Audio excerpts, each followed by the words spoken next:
বয়স কত এখন? আমার বয়স 34 চলতেছে। 34 রানিং। জন্ম জেলা? আমার জেলা হচ্ছে জামালপুর জেলা, মেলান্দা থানা। মেলান্দু থানাতে। জি। আপনি পড়াশোনা করেছেন তিতুমির কলেজে? জি, আমি তিতুমির থেকে অনার্স মাস্টার্স করেছি। কোন সাবজেক্টে? Political science. পলিটিক্যাল সায়েন্সে।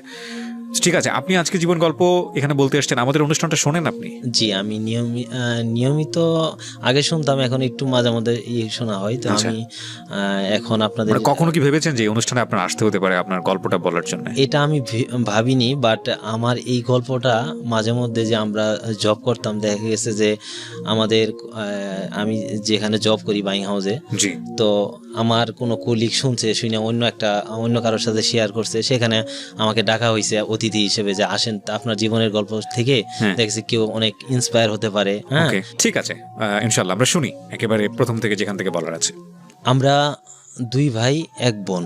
জি। আমার বড় ভাইয়ের নাম হচ্ছে রূপচান, তারপর হচ্ছে মেজু বোন, আমি সবার ছোট। আচ্ছা।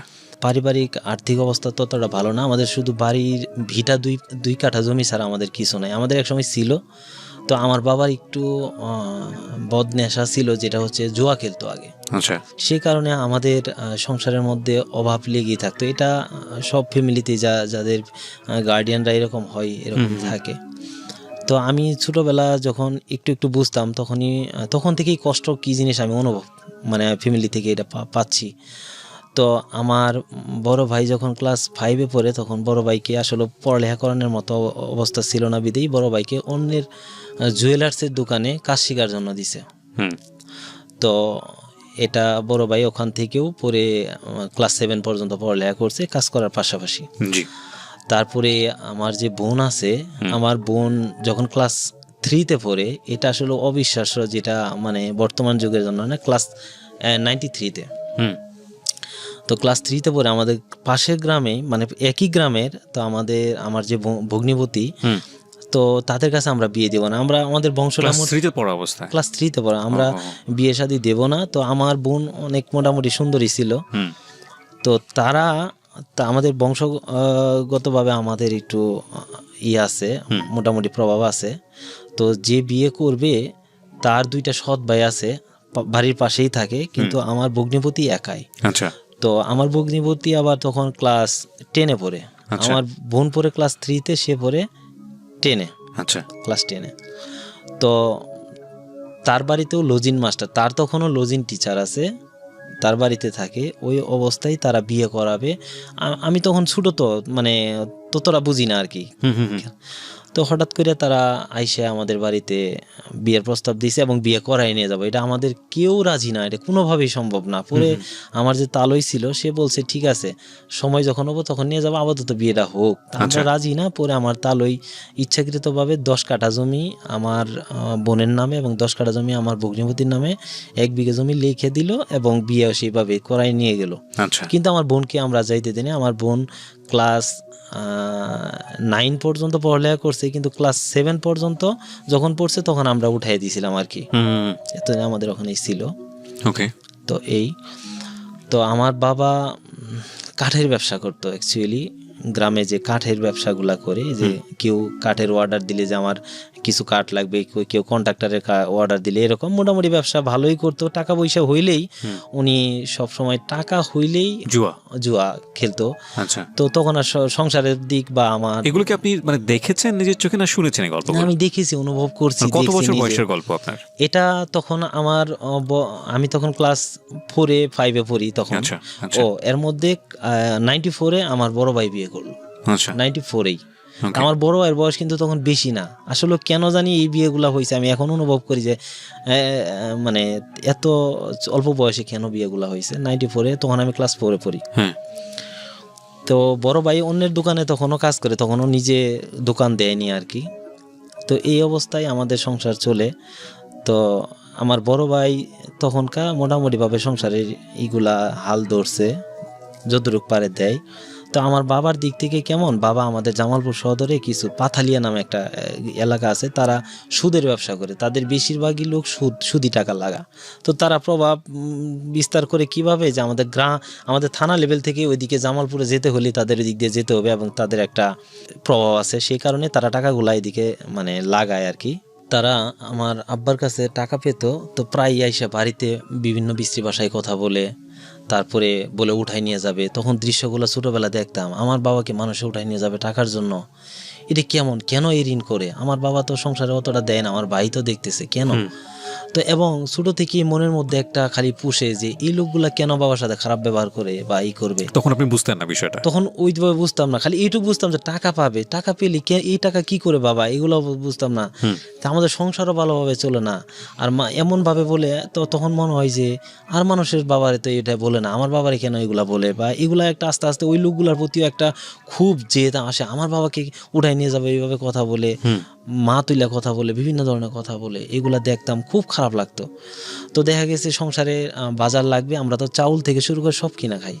বাজার লাগবে, বাজারে গেছি, যাওয়ার পরে বাবা নাই, যেখানে যে মিলে কাজ করে আর কি, যে সো মিলে যে ব্যবসাটা করে, সেই সো মিলে যায় জিগাইতাম যে আরও যে বাবার সাথে লোকলা আমার আব্বাকে দেখছেন, বললো যে তোমার আব্বা তো নাই। তো অনেকে বলে যে তুমি যাই দেখো হিলিমের ঘরে, হিলিমের ঘর মানে আমাদের থানায় একটা হিলিমের ঘর নামে একটা ঘর আছে, সেই ঘরে জুয়া খেলা চলে। তো ওখানে যাইতাম, যাই সেরা আমার বাচ্চা পোলাপান দেখে আমাকে ঢুকতেও দিত না, এই 10-12 বছরের বাচ্চা, হ্যাঁ, ঢুকতে দিত না। তো কোনোভাবে দেখতাম যে আমার আব্বারে দেখতে আসছি বা আব্বার কাছে আসছি, তোমার আব্বার নাম কি, রশিদ, যায় সেরা খুঁজতাম, খুঁজে সুজে দেখতাম যে পয়সা আছে বা জুয়া খেলতেছে বা এই অবস্থায়। টাকা থাকলে কোনো মতে দিয়ে দিছে, ঠিক আছে নিয়ে যাও। আর যদি টাকা না থাকছে খুব খারাপ বিহেভ করছে এবং মানুষের সামনে খুব খারাপ লাগছে। তাই সে বলছি টাকা নাই, দেখা গেছে চাউলও কিনে নিয়ে আসছি, মা অন্যের বাড়ি থেকে দাঁড় করে হয়তো ভাত রান্না করছে, এইভাবেই চলছে। তো আবার এইভাবে চলতে চলতে যখন কিছুদিন মানে কয়েক বছর এইভাবে গেল, যাওয়ার পরে যখন আমার মানে কিছু স্মরণীয় ঘটনা বলি, যেমন আমি ক্লাস 7-এ যখন পড়ি, তখন আমার মানে প্রতি মাসে যে একটা স্কুলের ফিস বা বেতন দেওয়া হয়, এটা দিতে পারতো না আমার ফ্যামিলি, বা ওইভাবে ছিল না। তো দেখা গেছে বছর শেষে একবারে 800, 900, 700 টাকা জমছে। তখন যে টাকাটা দিবে একবারে মানে বেশি টাকা সেটা দিতে পারতেছে না, এর মানে পরীক্ষা দেওয়া হবে না। তা আমাদের গ্রামে আবার কিছু রিক্সাওয়ালা আছে, ডাকাতে রিক্সা চালায়, যায় বলে যে কি আমার মাকে বলে আমার বাবাকে বলে কি করবা তাকে দিয়ে দাও, আমরা টাকা নিয়ে যাই কোনো গার্মেন্টসে বা কিছু ঢুকাই দেবো। মানে আপনাকে বলতো? আমাকে বলতো না, আমাকে আমি তো অতটা বুঝি না, আপনাকে নিয়ে যাওয়ার জন্য গার্ডিয়ানকে অফার দিত। গার্ডিয়ানরা বলতো আচ্ছা দেখি কি করা যায়। হ্যাঁ, তারা আবার কথা বলতো, আমি ভাবতাম যে একসাথে সবাই খেলি, সবাইকে রাইখে ঢাকা যাবো আমি, তারা থাকবে তাদের বাড়িতে মানে খেলাধুলা করে, তাদের বাবা মার কাছে থাকবে, আর আমার এই বয়সে এসে ঢাকা শহরে ই করতে হবে। এগুলা খালি শুনতাম আর অনুভব করতাম যে আমার জীবনটা মানে কেমন জানি কতটাও তো অনুভব করার মতো নাই।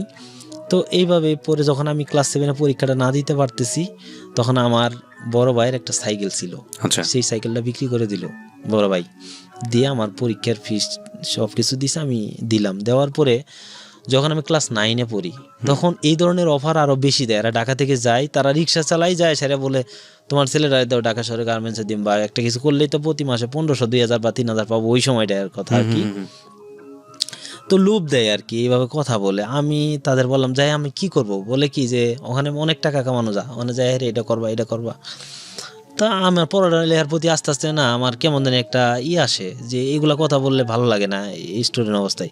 যখন ক্লাস 9-এ পড়ি আমি, ওই 9-এর যে বার্ষিক পরীক্ষার এই টাকাটা দিব, এই টাকাটা দেওয়ার মতো নাই। বাবা তো দিতেই আছে না বা দিতে পারতেছে না, কোনো বাবা দিতে পারতেছে না।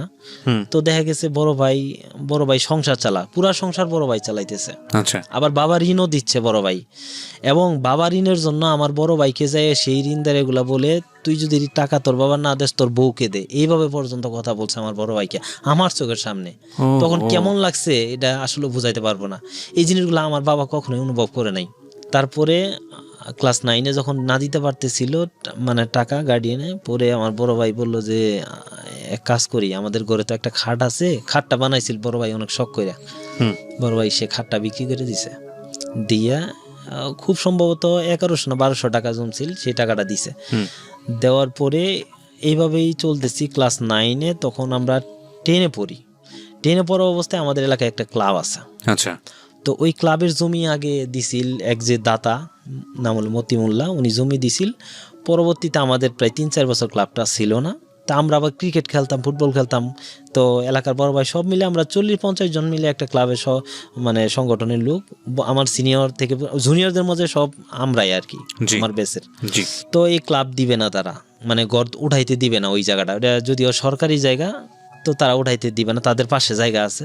এক পর্যায়ে তাদের প্রভাব ছিল, তারা মানে এলাকায় মোটামুটি তাদের বংশটা অনেক বড়, তো তারা লাঠি সুটা নিয়ে দৌড়ায় আসছে আমাদের উপর অ্যাটাক করতে। আমরা তো আসলে 10 বাপের 10 ছেলে, এখানে ক্লাব, তা আমরাও ইচ্ছে মতন তাদেরকে মানে গণধোলাইয়ের মতো মার দিছি যেমনি পারছি।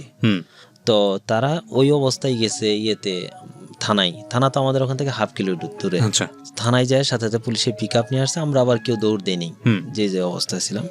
পরে থানা থেকে আইসা বলছে যে তোমরা এগুলা করছো, বলছি যে এই জমি আমাদের ক্লাব অনেক আগে থেকেই, তো তারা মাঝখানে কিছুদিন ছিল না, এখন আমরা নতুন করে উঠাইতে চাচ্ছি, তারা দিতেছে না। পরে বলল যে না, তোমরা ক্লাব এখানে করতে পারবা না। তো এগুলা আসলে নেতা পর্যায়েও চলে গেছে, কিন্তু তারা টাকা দিয়ে মামলা করলো। এই মামলায় আমাদের প্রায় 40 জনকে আসামি করছে এলাকার। তো আমরা তো প্রথম মামলা খাইছি আতঙ্কে, স্টুডেন্ট লাইফ।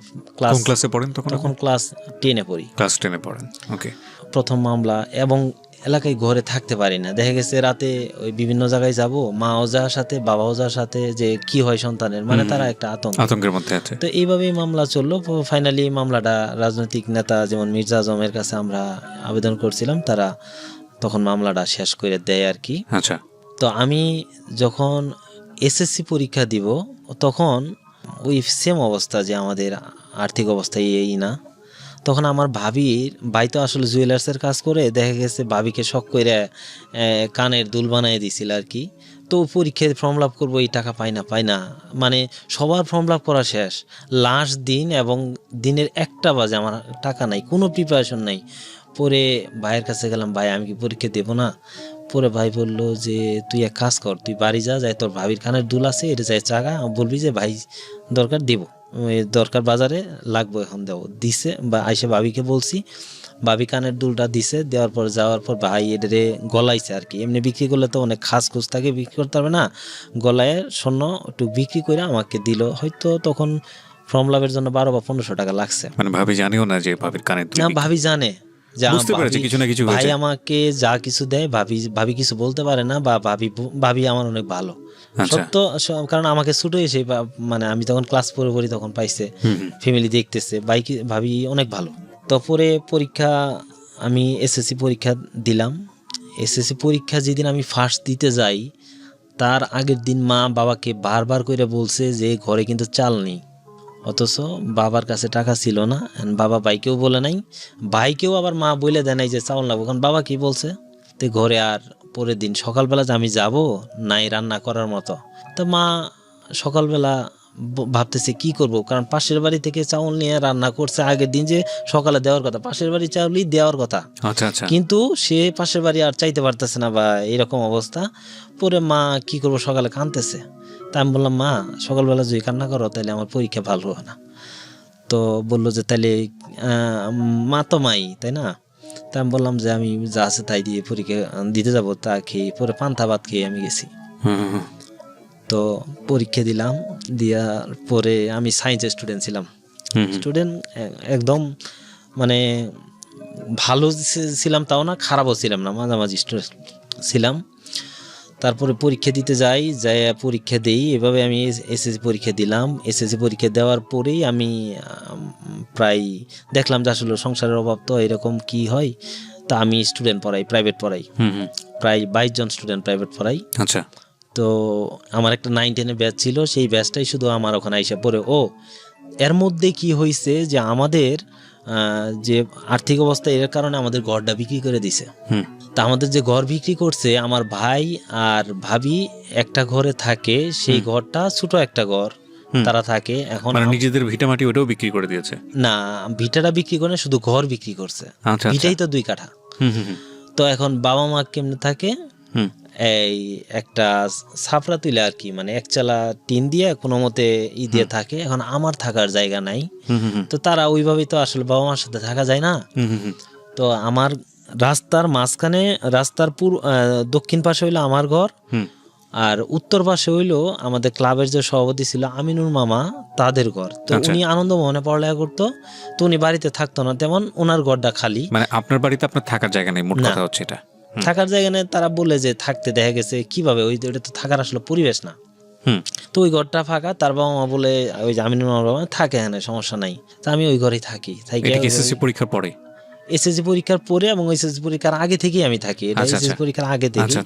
তো ঘরটা বিক্রি করছিল মনে হয় 35,000 টাকা দিয়ে, কিছু ঋণ দিছে। ওই সময় জমিটাও বিক্রি করে দেবো, যে আমরা মেলান্দতে বাসা ভাড়া নিয়ে থাকবো। তার মানে বিষয়টা এরকম যে আপনার বাবার জুয়ার যে ঋণ ছিল সেটা পরিশোধ করার জন্য আপনাদের নিজেদের বাড়ি বিক্রি করতে হয়েছে, যে ঘর আপনারা থাকতেন। জি, পরে ই করলো যে মানুষজন ডাকছে যে আমার জমি বিক্রি করবো, কে কত টাকা দিবা, এইভাবে দামাদামিও উঠলো। তখন এক ধরনের নিলাম, ছোটখাটো নিলাম, নিলামই বলা চলে। তখন আমি ভাবলাম যে আমাদের জমিটাও বিক্রি করবে, তাহলে আমি এই এলাকা থাকতে পারবো না, মানে আমরা এই এলাকার মানুষ হয়ে ভাড়া থাকতে হবে বাজারে যাই, এটা কখনোই ভাবিনি। পরে ফাইনালি যেই হোক, আমার মার নামে জমি ছিল, আমার মা জেদ করছে না আমার ভিটা আমি, মানে জমিটা বাবা ছোটবেলায় আবার আমার নানা কিনে দিছে, তো আমার মার নামেই ছিল, বেচতে পারে নাই।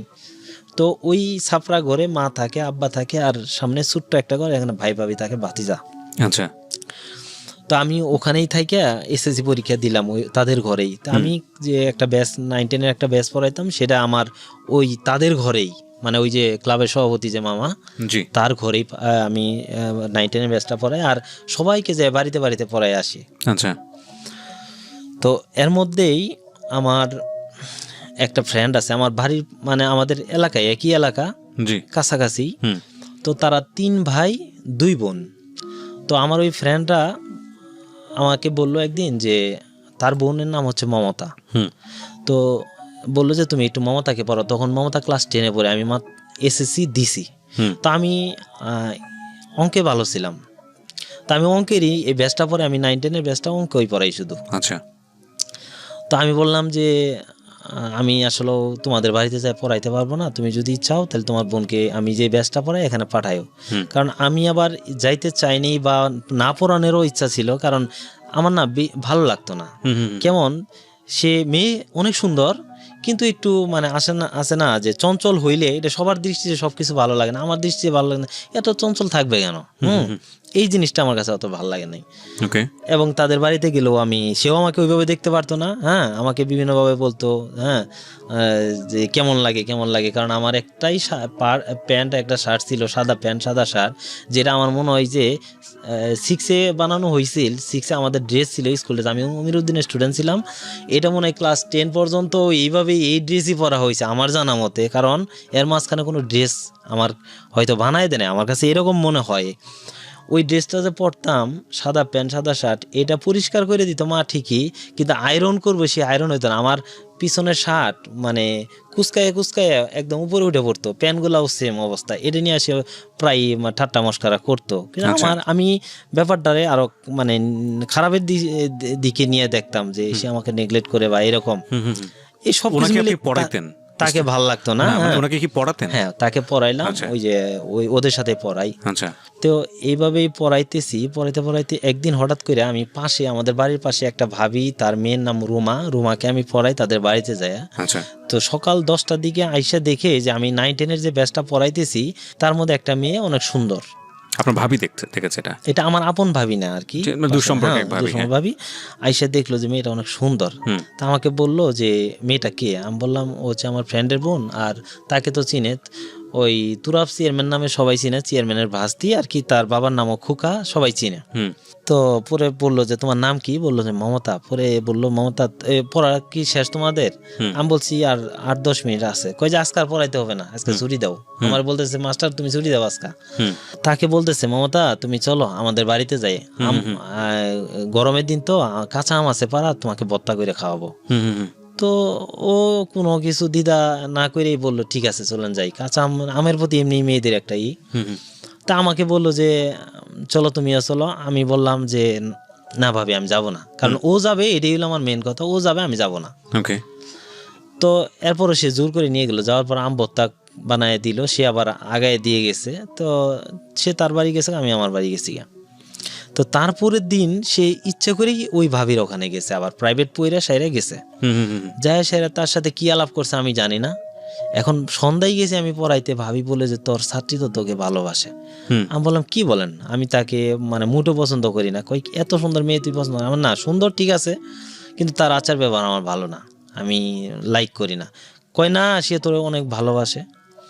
তো আবার তাকে নাকি বলতো যে আমি তাকে ভালোবাসি, এটা তাকে বলতে পারি না, ভাবিকে যাই বলছি।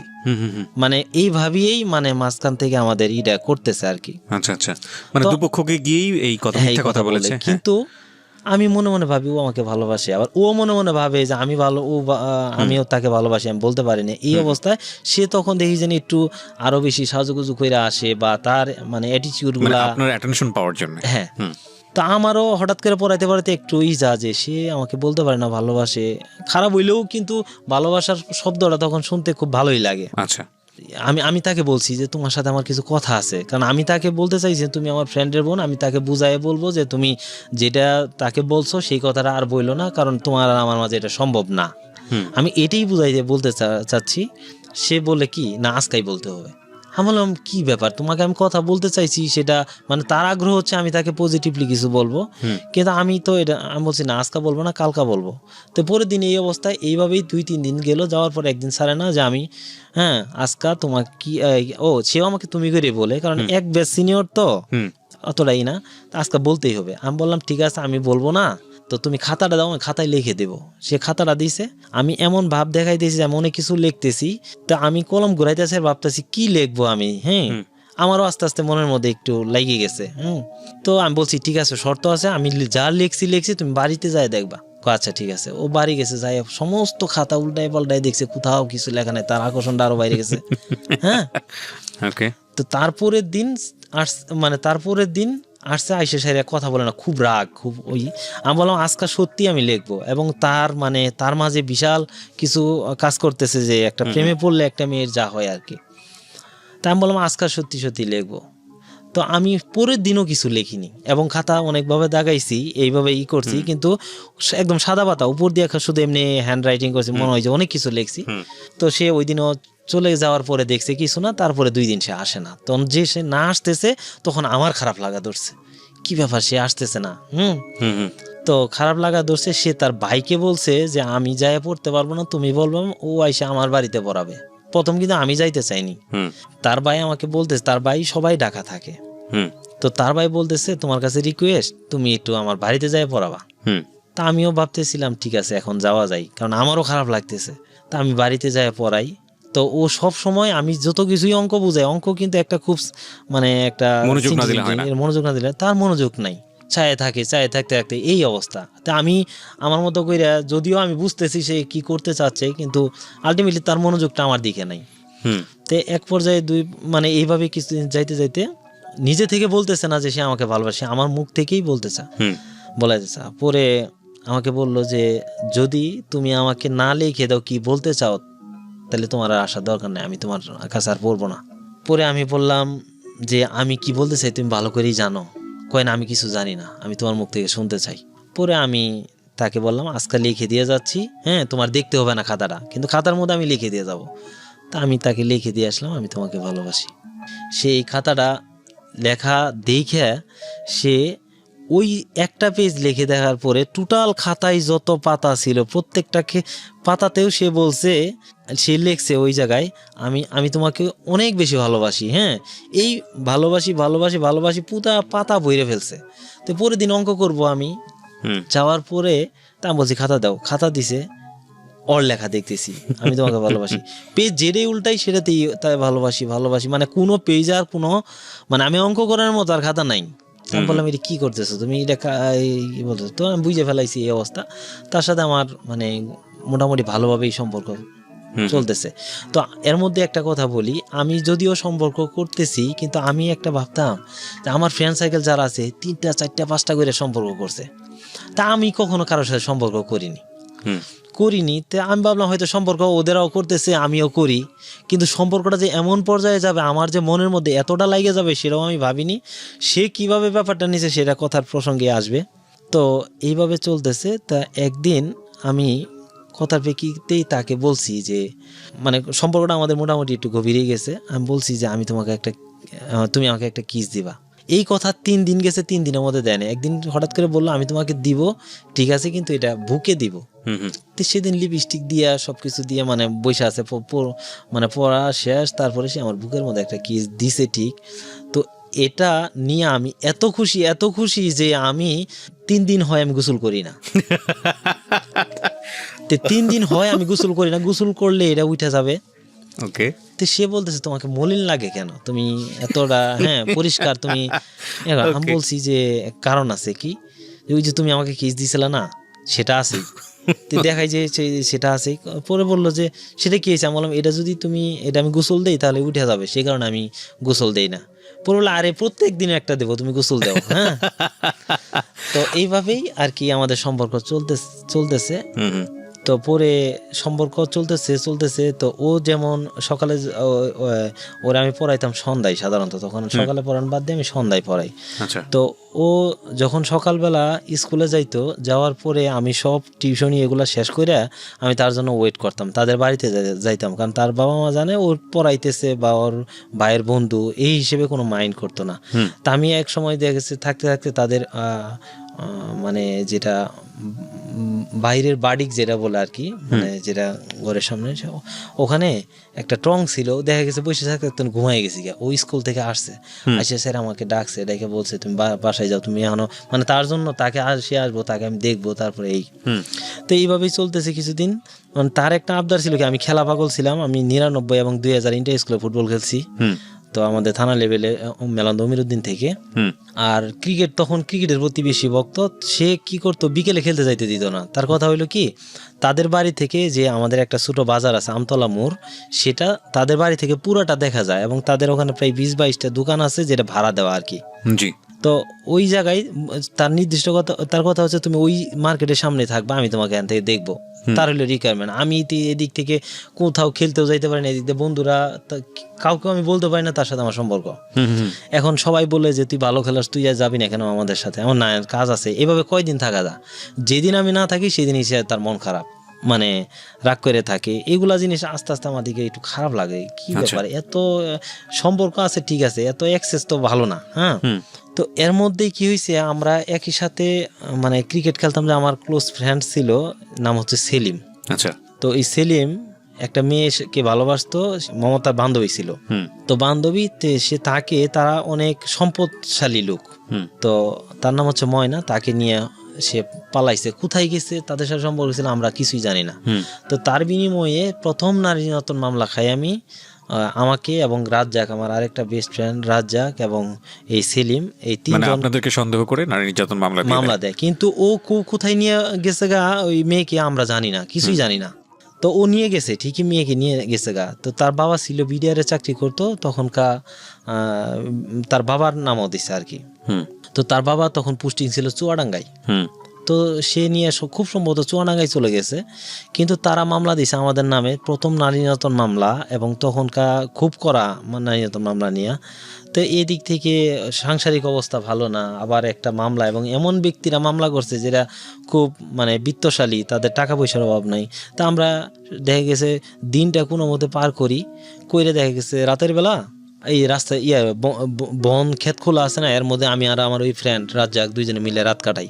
তো এইভাবে অনেক দিন কাটাইতেছি, আর থাকতে পারতেছি না, যে এইভাবে কতদিন যাযাবরের মতো জীবনযাপন করব, আমার স্টুডেন্ট লাইফ। তো একদিন হঠাৎ করে ওই আমতলা মোড়ের ওখানেই আমি বসে আছি এবং আরো কয়েকটা ফ্রেন্ড সাইকেল বসে আছে। তো পুলিশের গাড়ি আসছে, নির্দিষ্ট ইনফরমেশন পাই যে আমাকে ধরার জন্য আসছে, যে বসে আছি, আমাদের অন্তত হাফ কিলো বললাম। তো পুলিশের গাড়ি আসছে, আইসে সবাই নিশ্চুপ মাইরা আছে। তা আমি ভাবলাম দৌড় দিব কিনা, যে দৌড় দিলে ধরবে, কারণ আমি তখন তাদের ধরাই হলো মেন কাজ। গাড়ি আইসে একদম আমাদের সামনে, ব্রিজের দুই পাশে সবাই বসে আড্ডা দিতেছে, মাঝখানে গাড়ি দাঁড়ানো, পুলিশ 7-8 জন পুলিশ সহ একজন দারোগা নেমে বলতেছে এখানে লালচান কে। আমি বললাম লালচান এই মাত্র তো গেল গা, এখানেই তো ছিল, আপনাদের গাড়ি দেখে তো কোন দিকে গেছে, এইদিকে। তো আমি দেখাই দিছি যে দক্ষিণ দিকে গেছে, এই যে রাস্তা ধরে গেলে এই মাত্র গেল, জান আপনি। কেউ কথা বলতেছে না, আমি জানি কেউ যদি কথা বলে তারা নিশ্চিত বলে দিবে যে এই লালচান, ঠিক আছে। তারা বললো কোন দিকে গেছে, এইদিকে। এই ফোর্স নিয়ে তারা মানে গাড়ি রাইখেই, ড্রাইভার আছে আছে, তো যে যার মতো করে দল ভাগ করে গেল এইদিকে ধর। তা আমি দাঁড়াই থাকতে আস্তে পিছন দিকে আস্তে আমতলা মোড় পর্যন্ত আছে, মোড়ের পাশেই একটু হয়তো 200 গজ দূরে হচ্ছে ব্রিজটা। আইসা এখান থেকে আমি দৌড় দিছি। তো দেখলাম যে না, আসলে এলাকায় থাকা যাবে না, এইভাবে আর থাকা যায় না। পরে আমি ওই যে আমার ওই ফ্রেন্ডের মাকে আমরা চাপ দিলাম যে আপনার ছেলে যেখানে আছে আপনি সেই জায়গায় আমাদেরকে নিয়ে যান, আমরা তো বাড়িতে থাকতে পারতেছি না। পরে তারাও নিতে চায় না। তা আমি বললাম যে এইভাবে তো হয় না। পরে তার মা বললো যে ঠিক আছে তোমরা তাইলে চুয়াডাঙ্গায় অ্যাড্রেস দিল যে চুয়াডাঙ্গায় এসে বইরো। তার মা চলে যাবে, আমরা বললাম নিয়ে যান আমাকে সাথে, না নেয়নি। তো আমরা অ্যাড্রেস নিয়ে, তো আমি আর আমার ওই ফ্রেন্ড রাজ্জাক চুয়াডাঙ্গার উদ্দেশ্যে রওনা দিব। দেওয়ার আগে তো এই ঘটনাগুলো তো সে জানে, সব কিছুই জানে। মানে আপনার গার্লফ্রেন্ড জানে, সব জানে। কি নাম ছিল ওনার? মমতা। হ্যাঁ। তো জানার পর তো তার মাঝে মানে কান্নাকাটি একটা মেয়েরা যা হয় অস্থিরতা। তো আমি যেদিন আইসে পড়বো তার আগের দিন রাতে আমার বাড়িতে আবার হাঁসের কি নারিকেল দিয়ে হাঁসের মাংস রান্না করছে, সে খেতে চাইছিল। এবং আমি এটা তো আসলে ভাইকে বলছি, ভাই আমার খুব হাঁসের মাংস খাইতে মন চাইছে। কয়েকদিন বলার পর ভাই কিনে নিয়ে আসছে এবং রান্না করছে। আমি আমার খাইতে মন চাই না, খাইতে মন চাইছে তার। তো রান্না করে আমাকে আর আমার ফ্রেন্ড রাজ্জাককে খাইতে দিছে একসাথে। তো রাজ্জাক কি করছে, আমি বলছি যে তোরটা তুই খাবি, আমারটা আমি নিয়ে নিব একটা পলিথিনে। তা আমি সব কিছু একটা পলিথিনে নিয়ে নিছি। আমার ভাবি দেখছে এটা কোথায় নেবা। আমি বললাম রাতে তো আমরা থাকবো ওই বন্ধের মধ্যে, কোথায় থাকি ঠিক নাই, ক্ষুধা লাগলে ওখানে খাই নিব। আচ্ছা ঠিক আছে। তো ওই ভাতটা নিয়ে গেছি রাতের বেলা, বিদেয় নিতে গেছি। যাই সেরে ওই একটা প্লেট রাখতে বলছিলাম, প্লেট রাখছে, ওর মধ্যে ভাত রাখছে, রাইখা মানে ভাতটা ঢাইলে পরে আমি তাকে খাওয়াই দিয়েছি। আমাকে খাওয়াই দেয়া কি কান্না, সে প্রচুর কাঁদছে, আমিও তো কাঁদতেছি। তো এই অবস্থায় তার কাছ থেকে আমি বিদায় নিলাম, নিয়ে আমি চলে গেলাম চুয়াডাঙ্গায়। পরের দিন সকালে ঢাকা আসছি। আমি তো ঢাকা চিনি না, আমার যে সাথে রাজ্জাক সে আবার মোটামুটি ঢাকা আসছে, তার বাবার বসুন্ধরা থাকতো, সে সবই চিনে। তো ঢাকা নিয়ে আসা পরে সে ঢাকা গাবতলী থেকে চুয়াডাঙ্গার উদ্দেশ্যে আমরা গেলাম। তো বাস তখন কি বললো, মানে আমাদেরকে বাস চুয়াডাঙ্গার বাস নিয়ে যায় ঝিনাইদহ নামাই দিছে। আমি তখন বুঝতাম না। তো আমার একটা অভ্যাস ছিল কি, আমি বাস দেখলেই বমি করতাম, উঠা তো দূরের কথা, দেখলে মানে যদি মনে হয় যে ওটা বাস, এই বাস আমার উঠতে হবে, বা এই বাসের উঠার পরে যে মাথার কি এরকম একটা খারাপ ছিল আমার অভ্যাস। তো ওই বাসে ভিতরে বসছি, আমি মনে হয় যে এখন চিহ্নিত, এখন মনে হয় আমিন বাজার পার হয়নি আর কি গাবতলী থেকে। তো আমি বমি করা শুরু করছি। পরে বললাম ভাই আমাকে ছাদে দেন। পরে আমার জন্য আমার ফ্রেন্ডও ছাদে, পুরা রাস্তা ছাদে ছেড়ে পরে ঝিনাইদহ নামাই দিছে। তো ঝিনাইদহ থেকে আবার বিডিআর ক্যাম্পে গেলাম। যাওয়ার পরে ওখানে দেখি যে তারা সবাই ওখানে। তা আমরা যাওয়ার পরে মানে তারা তো এমনি আছে টেনশনে, খুশি আর অখুশির কিছু না, আমরা গেছি এরই বড় কথা। আচ্ছা, তারপরে ওখানে 24 দিন থাকলাম। 24 দিন থাকার পরে বাড়িতে আসতেছি। তো বাড়িতে আসছি, আমি জানি যেমন একদিন জীবনের প্রথম এতদিন বাহিরে থাকা হলো। তো ওর মধ্যে ওই জায়গায় থাকা অবস্থায় পুলিশ দিয়ে তার বিডিআর ক্যাম্পের অনুমতি নিয়ে ওখানে অ্যাটাক করছিল। এবং পুলিশের গাড়ি যখন ঢুকে তখন আমাদেরকে 4 তলায় ছিলাম আমরা, আমাকে এবং আমার ফ্রেন্ড রাজ্জাককে দেখছিল পুলিশকে দেখাইছে যে ওই যে 2 আসামি। আমরা কি করছি, দৌড়ায় ছাদে উঠছি, 5 তলা ছাদ, ছাদের উপরে একটা টাঙ্কি ছিল, টাঙ্কির উপরে মানে চতুর্দিক দিয়ে ওয়াল, এক জায়গায় শুধু একটু টিন দিয়ে আটকানো। আমরা কি করছি, ওই টিনটা তুলে টাঙ্কির মধ্যে ঢুকছি। তো পুলিশ তন্ন করে খুঁজছে, পায়নি। পরে মেয়েকে ধরে নিয়ে আসে বললো। আচ্ছা, আমাদের পাশ দিয়েও পুলিশ ঘুরছে, আমাদেরকে দেখতে পায়নি। পরে মেয়েকে ধরে নিয়ে আসে বললো। তো ছেলেকে ধরতে পারে নাই, ও পলাইছিল। তো ধরে নিয়ে আসার পর তারা বাড়িতে, আমরা কি করব, আমাদের রাইখা ওর গার্ডিয়ান সবাই এসে বললো। তো 24 দিন থাকলাম। 24 দিন থাকার পর বাড়িতে আসছি। আসার পরে আমরা জানি এতদিন পরে আসলাম, বাবা মা ভালো ব্যবহার করবো বা এই আমার সাথে কেউ কথা বলে না। কি হয়েছে বাড়িতে, সবাই একটা অবস্থা। তো কথা না বলার কারণ, এই যে মেয়ে আমাকে ভালোবাসে, মমতা, এই মমতার বড় ভাই আর আমার ওই যে মামার ঘরে আমি থাকি, ক্লাবের সভাপতি আমিনুল, তারা হইল ফ্রেন্ড। তারা আমার ফ্যামিলির সব কিছু ডিসিশন মোটামুটি ওই মামাই দেয়, যদিও সে আমাদের ব্লাড কানেকশনের কেউ না, কিন্তু সে দেয় তার কথা শুনে। তো ওই মামাকে বলছে মমতা যে আমি তাকে ভালোবাসি, যে কোনো মূল্যে আমি তাকে পাইতে চাই, আমি জানি এটা আপনিই পারেন, তাদের ফ্যামিলির সব কিছু আপনার ডিসিশনে হবে, তা আপনি একটা ব্যবস্থা করে দেন।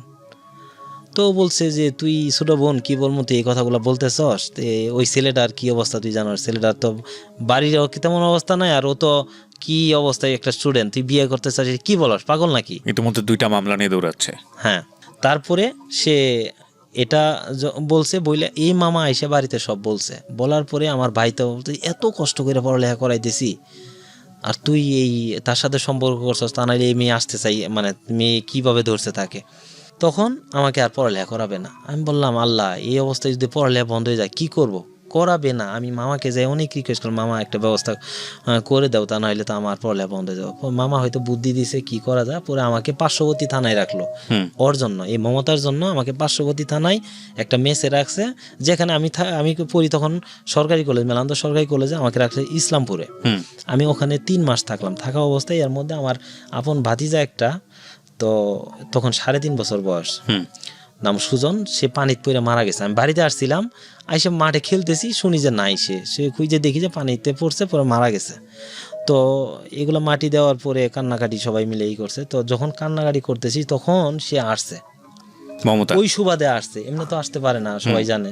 কিন্তু তাদের বাড়িতে এই ঘটনাগুলো কেউ জানে না যে তার সাথে আমার সম্পর্ক বা এই অবস্থা। আমার বাড়ি সবাই জানে। তা আমি যে কাঁদতেছি, আমাকে ধরতে পারতেছে না ঠিক, সে পাশে দাঁড়াইয়া মানে সিম্পেথি দেখাচ্ছে, কিন্তু কিছু বলতে পারতেছে না। আমার তো তার প্রতিও রাগ, যে কিছুই হয় নাই, সম্পর্ক মাত্র শুরু, এখনই এটা বলতে হবে কেন, আমার কথাই এটা। আর তার কারণে আমার আজকে বাইরে থেকে পড়ালেখা করতে হতেছে। আর এমনি তো আর্থিক অবস্থা ভালো না, ওখানে থাকলে একটা এক্সট্রা খরচ যাচ্ছে। তো পরে আমি দেখলাম, সেও আমাকে দেখলো, দেখার পরে সে চলে গেল। যাওয়ার পরে তো সে শুধু খবর পাঠায় আমাকে, কথা বলবে। আমি সুযোগ দেই না। তো তাদের বাড়ির সামনে হলো মসজিদ, আমরা বেশিরভাগ নামাজ ওই মসজিদেই পড়ি, মেন রোডের সাথে কাছে, তো কাছাকাছি। তো নামাজ পড়ে বেরোবো আমি, সে আয়সা দাঁড়ায় আছে মসজিদের গেটে আয়সা বলতেছে, তোমার সাথে আমার কথা আছে, তুমি আমার সাথে একটু আমাদের বাড়িতে আসো। আর আমি দেখতেছি যে এখানে সিনক্রেট করলে মানুষজন একটু খারাপ হয়ে যাবে। তো আমি কিছু না বলে তার সাথে তার বাড়িতে গেছি। বাড়িতে যাওয়ার পরে তো তার বাড়ি থেকে তো আমাকে মাইন্ড করে নাই, সে আমাকে ধরে কাঁদতেছে এবং হাত পা ধরে বলতেছে, আমি ভুল করছি, তুমি আমাকে মাফ করে দাও। এবং দেখলাম যে, এবং তুমি আমাকে কথা দাও, আজকা রাত জাস্ট 9টায় তুমি আমার বাড়ির পিছনে আসবা। না আমি দেই না। পরে বলতেছি, দেখো আমি তোমাকে বলতেছি আজকাই শেষ, তোমার আর আসতে হবে না। তা আমি বাড়িতে গেছি, মানে এই কথা বলছে, কেন আসতে বলছে আপনি সেটা নিশ্চিত জানি না, হয়তো বেশিক্ষণ সময় নিয়ে কথা বলবে, মাঝখানে যে একটা গ্যাপ গেছে এটা নিয়ে হতে পারে। তো আমি খুব ভীতু ছিলাম ছোট থেকেই, মানে আমি এমন একটা ভীতু ছিলাম, রাতে ভয় পাইতাম, মানে বাহিরে একা বের হইতাম না। তো প্রেম করার পরে এতটাই সাহস হয়েছে যে ভয় ভূত পেত নিয়ে আমার কাছে কিছু না। এবং তাদের বাড়ির পিছনে মির্জা আজমে একটা স্কুল দিছিল, তার দাতা ছিল ওই যে মেয়েকে নিয়ে গেছিল আমার ফ্রেন্ড, তার বাবা নবাব আলী। তো আমি তার বাড়ির পিছনে যাইতে গেলে সেই স্কুল দিয়ে ঘুরে আসতে হবে, মানে একটু মোটামুটি দূর দিয়ে ঘুরে আসতে হবে, এবং পুরা রাস্তা যে আসবো শুধু ধান খেত আর ধান খেত, 1 গলা পর্যন্ত ধান। তো এত রাতে অন্ধকারে যদি আসি, শহরের লোকজন বুঝবে না আসলে রাত 9টা, গ্রামের সন্ধ্যা মানে অনেক রাত। তো আমি তখনকার ধানের ইতিহাসগুলো আমি পরে বলবো, কিন্তু তখন ছিল মানে ধান কাটা ছিল, কিন্তু হালকা হালকা শীত, প্রচন্ড শীত। কিন্তু আমার ভয়, আমি ওখানে যাব না। আমার ভয়, আমি যে তার বাড়ির কাছে যাব না, আমি পিছনে অনেক দূরে, মানে তার বাড়ির পিছনে যে একটা জঙ্গল আছে, জঙ্গল পিছনে আরো 2 ক্ষেত পরে আমি দাঁড়াইছি, হালকা হালকা জ্যোৎস্না, সে আমাকে ওখান থেকে দেখতে পারবে ফলো করলে। আমি যাই ওখানে দাঁড়াই আছি, সে বারবার আসছে গেছে, এইভাবে করতে করতে সে বুঝতে পারছে যে আমি আসছি। সে বদনা নিয়ে ঘর থেকে, ও যে রুমটায় থাকতো, সে আর তার একটা কাজিন থাকতো, কাজিনতে বান্ধবীর মতোই রুমে থাকতো, কারণ কোনো ভাই বাড়িতে নাই। সে বদনা নিয়ে আসতো, আইসে ওই যে তাদের টয়লেটের ওখানে বদনাটা রাইখে সে আইসে পড়তো এইদিকে আমার সাথে দেখা করতে। সে আসছে, আইসে সেরা ওই জায়গায় কথা, সে মানে কথা কি, মানে সব ধরনের, মানে সে আমি যেটা বলবো সেটাই, আমি যত বছর পর বিয়ে করব সেটাই, এবং কোনো মানে দ্বিমত নাই, আমি যেভাবে চালাবো সেভাবে চলবে। ওকে, তার যে কিছু কিছু ছিল যে ওই জায়গায় দাঁড়াই থাকতে হইব, প্রতিদিন দেখা করতে হইব, এগুলা আমি বলছি এটা। আচ্ছা, তো ঠিক আছে, সেই শর্তে রাজি হইলাম। এবং ওই দিন রাতে যে আমার জন্য এত কিছু গিফট কিনছে এটা আমি জানি না। 2টা পোলো শার্ট, তারপরে তার ভাই ওই যে থেকে তার লেগে কসমেটিকের যা কিছু, আমি কখনোই সাবান স্নোজ বলেন কোনো কিছুই কিনতাম না, সে মানে ওগুলা অনেক কিছুই দিত। তারপরে টাকা, এগুলা সব আমার জন্য করে রাখছে। তা আমি নেব না, ওই যে আবার আগের মতো শুরু করছে নিব, তো বাধ্য হয়েছে আর কি নিতে। তো আবার শুরু হইলো যে আমি বাড়িতেই থাকি, বাট এই অবস্থায় মানে চলতেছে, কিন্তু আমার বাড়ি থেকে জানে না যে তার সাথে আমার সম্পর্ক আবার চলতেছে। তো এই অবস্থায় চলতে তো তার একটা মানে তার যে চাচা আছে, চেয়ারম্যান ছিল তখন, তুরাব চেয়ারম্যান, তার অনেক প্রভাব ছিল। সে দিদার বাসা তাদের সাথে চলাফেরা করতো আমাদের এলাকায়, নেতা।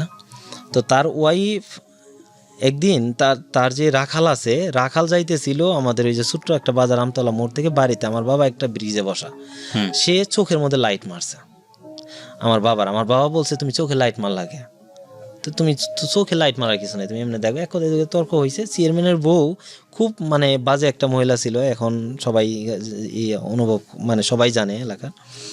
তো সে ওখান থেকে আসছে, আইসে এই বাজারের কাছে আইসে চিল্লাই আমার বাবাকে অনেক ঝাঁতা বলতেছে। এর মধ্যে আমি ওই বাজারের মোড় থেকে আড্ডা দিয়ে যাইতেছি, দেখলাম যে এই অবস্থা।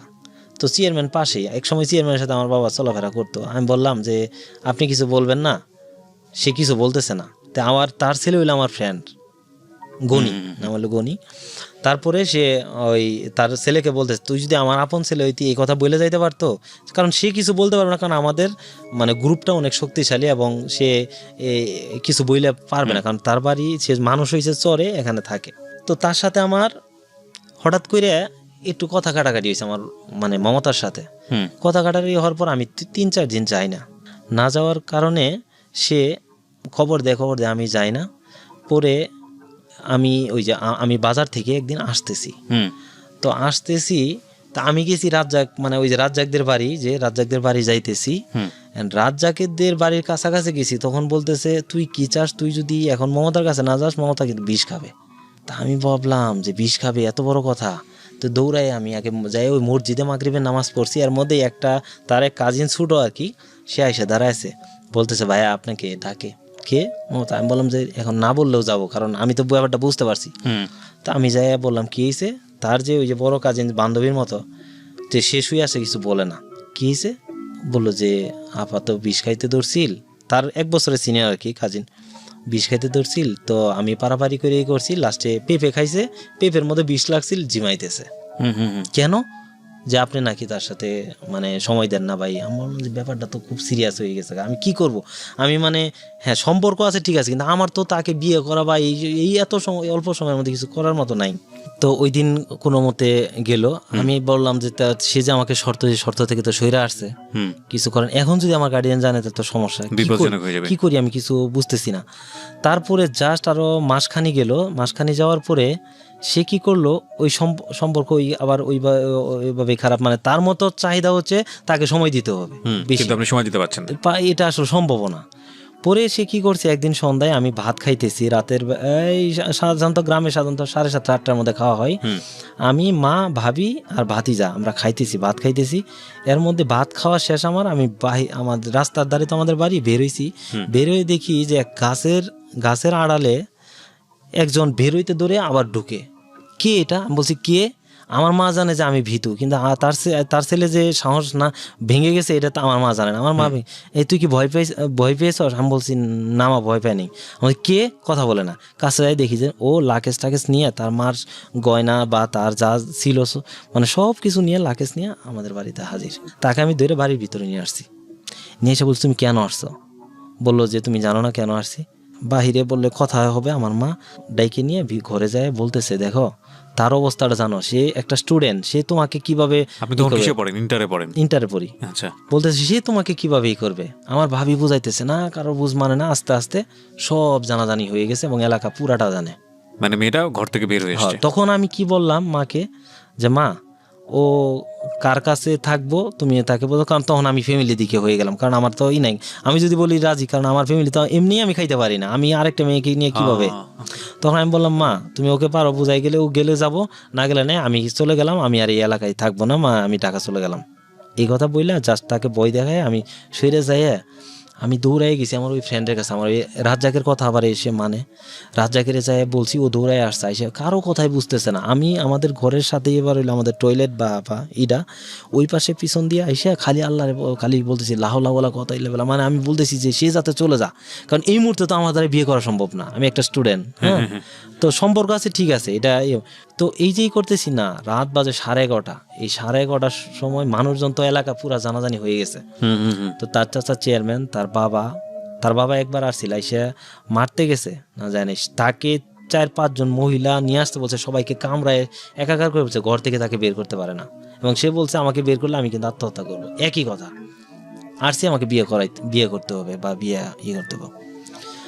তো সেক্ষেত্রে আমার পরে যখন কেউ না বুঝছে, তার চাচা চেয়ারম্যান আসছে, আইসা সাহেব বললো, দেখ মা, ওর কাছেই আমি বিয়ে দিব, লালচানের কাছেই তোকে বিয়ে দিব, কিন্তু অনুষ্ঠানের মাধ্যমে, আমাদের তো একটা ইজ্জত আছে, তার মেয়ে আবার বিয়ে হয়েছে এইভাবে প্রেম করে। তো বলতেছে আসলে একটা ইজ্জতের ব্যাপার, তো আমি তোকে বিয়ে দেবো, আমি তোকে কথা দিলাম, তুই আমাকে বিশ্বাস কর, বিয়ে এইভাবেই হবে, ঠিক আছে? তে তার চাচা বুঝাইয়া ওই দিন নিয়ে গেছে। যাওয়ার পরে তো যায় সেটা ইচ্ছা মতন মায়ের বাড়িতে নিয়ে ইচ্ছা মতন মায়ের।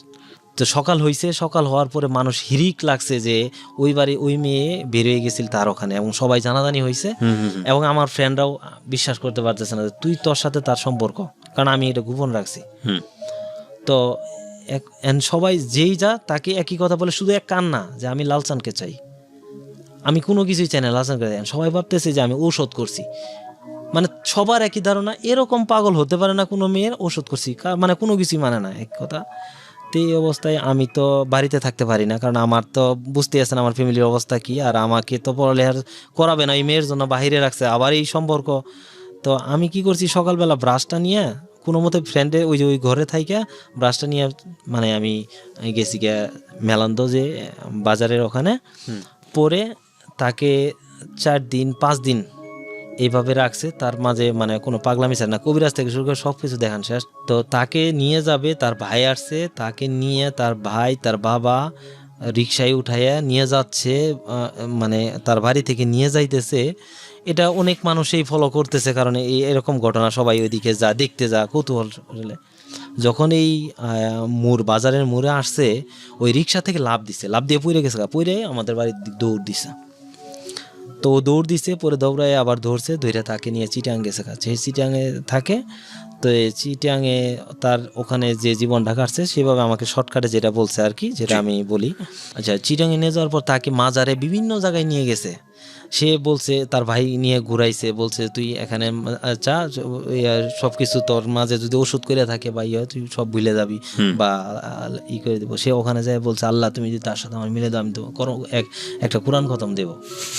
এইভাবে ও এভাবে বলছে। এদিক থেকে নির্যাতনের মাত্রা, আমি তো বাড়িতে থাকি তখন, তার চাচা চেয়ারম্যান তার এক লোক দিয়া আমার আপন ভগ্নিপতি যে আছে, তারও একই এলাকায় বোন বিয়ে দিছি, সেই ভগ্নিপতিকে মারছে। বাজারের পাশে আমার ভগ্নিপতির এক ক্ষেত আছে, জমির ক্ষেতে মারছে। মারার পরে প্রায় 300-400 লোক জমা হয়েছে বাজারের মোড়ে।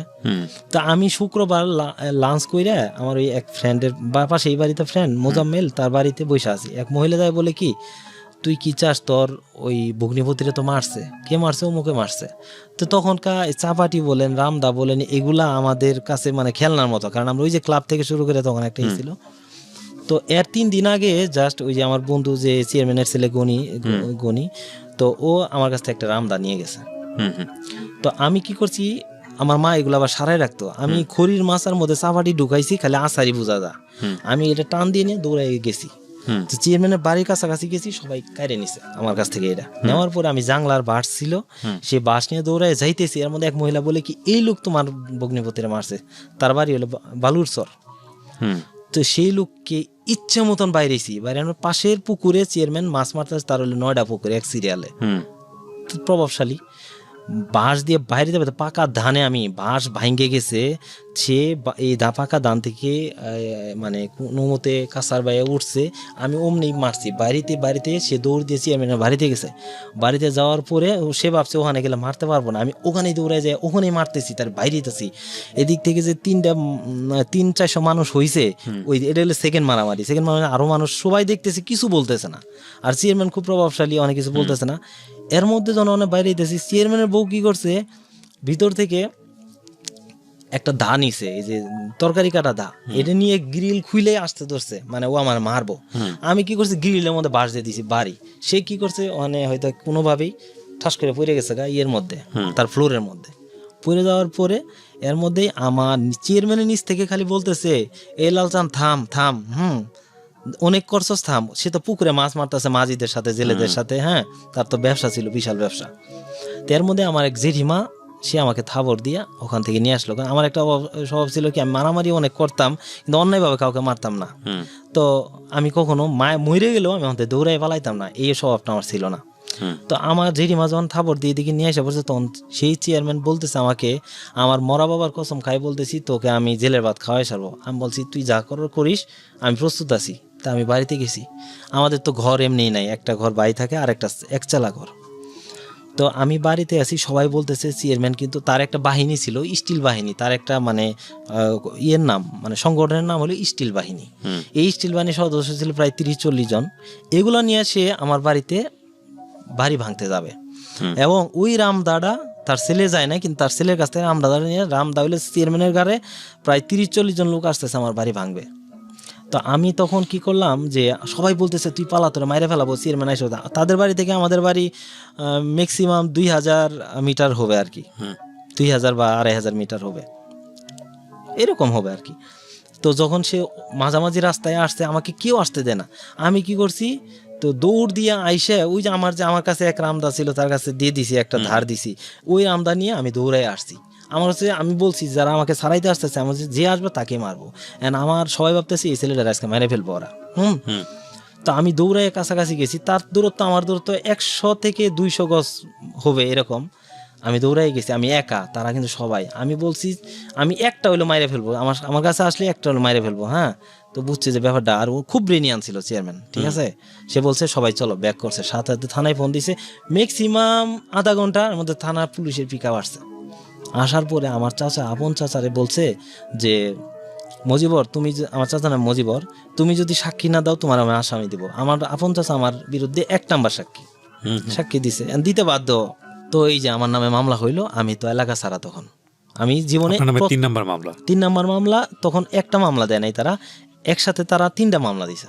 আচ্ছা, 3টা মামলা দিছে। তো তখন তো আমার জীবনে প্রথম আমি এককভাবে মামলা, এর আগের মামলাগুলো যৌথভাবে বা কেউ সাথে ছিল শেয়ার করতে পারছি, কিন্তু এককভাবে শুধু মামলা আমাকে একা দেয় নাই। দ্বিতীয় দিছে আমার ভগ্নিপতিকে, তৃতীয় আমার ভাইকে, চতুর্থ আমার বাবা। সেটা হচ্ছে যে আমার ফ্যামিলি সবাইকে, এবং আপনার মমতা, মানে দুজনের প্রেমের কারণে আজকে এই মামলাটা খেলেন আপনি। আচ্ছা, এবং এটা জড়িয়ে গেলেন এভাবে। জি। তারপরে এই মামলা দেওয়ার পরে আমাদের ফ্যামিলি সবার নামে মামলা, তো কেউ তো থাকতে পারে না। তখন বাবার একটা ফার্নিচারের দোকান ছিল, বাজারে কাঠের ব্যবসা করতো, ওই যে লোক দিয়ে ফার্নিচার করতো। মোটামুটি একটা ভালো অবস্থায় বাবা গেছে আর কি। বাইরেও একটা দোকান নিছে, বাজারে একটা জুয়েলার্সের দোকান নিছে, করতেছে। এর মধ্যে মামলা 3 মাস এই মামলার কারণে দোকান বন্ধ। আপনি কি তখন আপনাকে অ্যারেস্ট করলো নাকি আপনি পালাই গেলেন? আমি তো পালাই গেলাম। আমার মামলা হওয়া মাত্র আমি চলে যাইতাম, আমাকে রাখতো না, তারা কাছে থাকতো, হয়তো থানায় থাকতো, কিন্তু আমাকে থানার বাইরে রাখতো। জামালপুর জেলায় থাকতাম, বিভিন্ন জায়গায় থাকতাম, তো আত্মীয়র বাড়ি থাকতাম। কিন্তু আমার পড়ালেখা একটা ইয়ারও আমার লজ্জায় নাই। এর মধ্যে মানে সবার ব্যবসা বন্ধ, টাকা পয়সা তো যাচ্ছে। তো বলছে যে আমরা উকিল ধরছি প্রায় 7 জন। তারা বলছে 1 নম্বর আসামি আটকা পড়বো, প্রিপারেশন নিয়ে আসতে বললেন, কারণ 1 নম্বর আসামিকে এটা চালানোর কোনো ওয়ে নাই।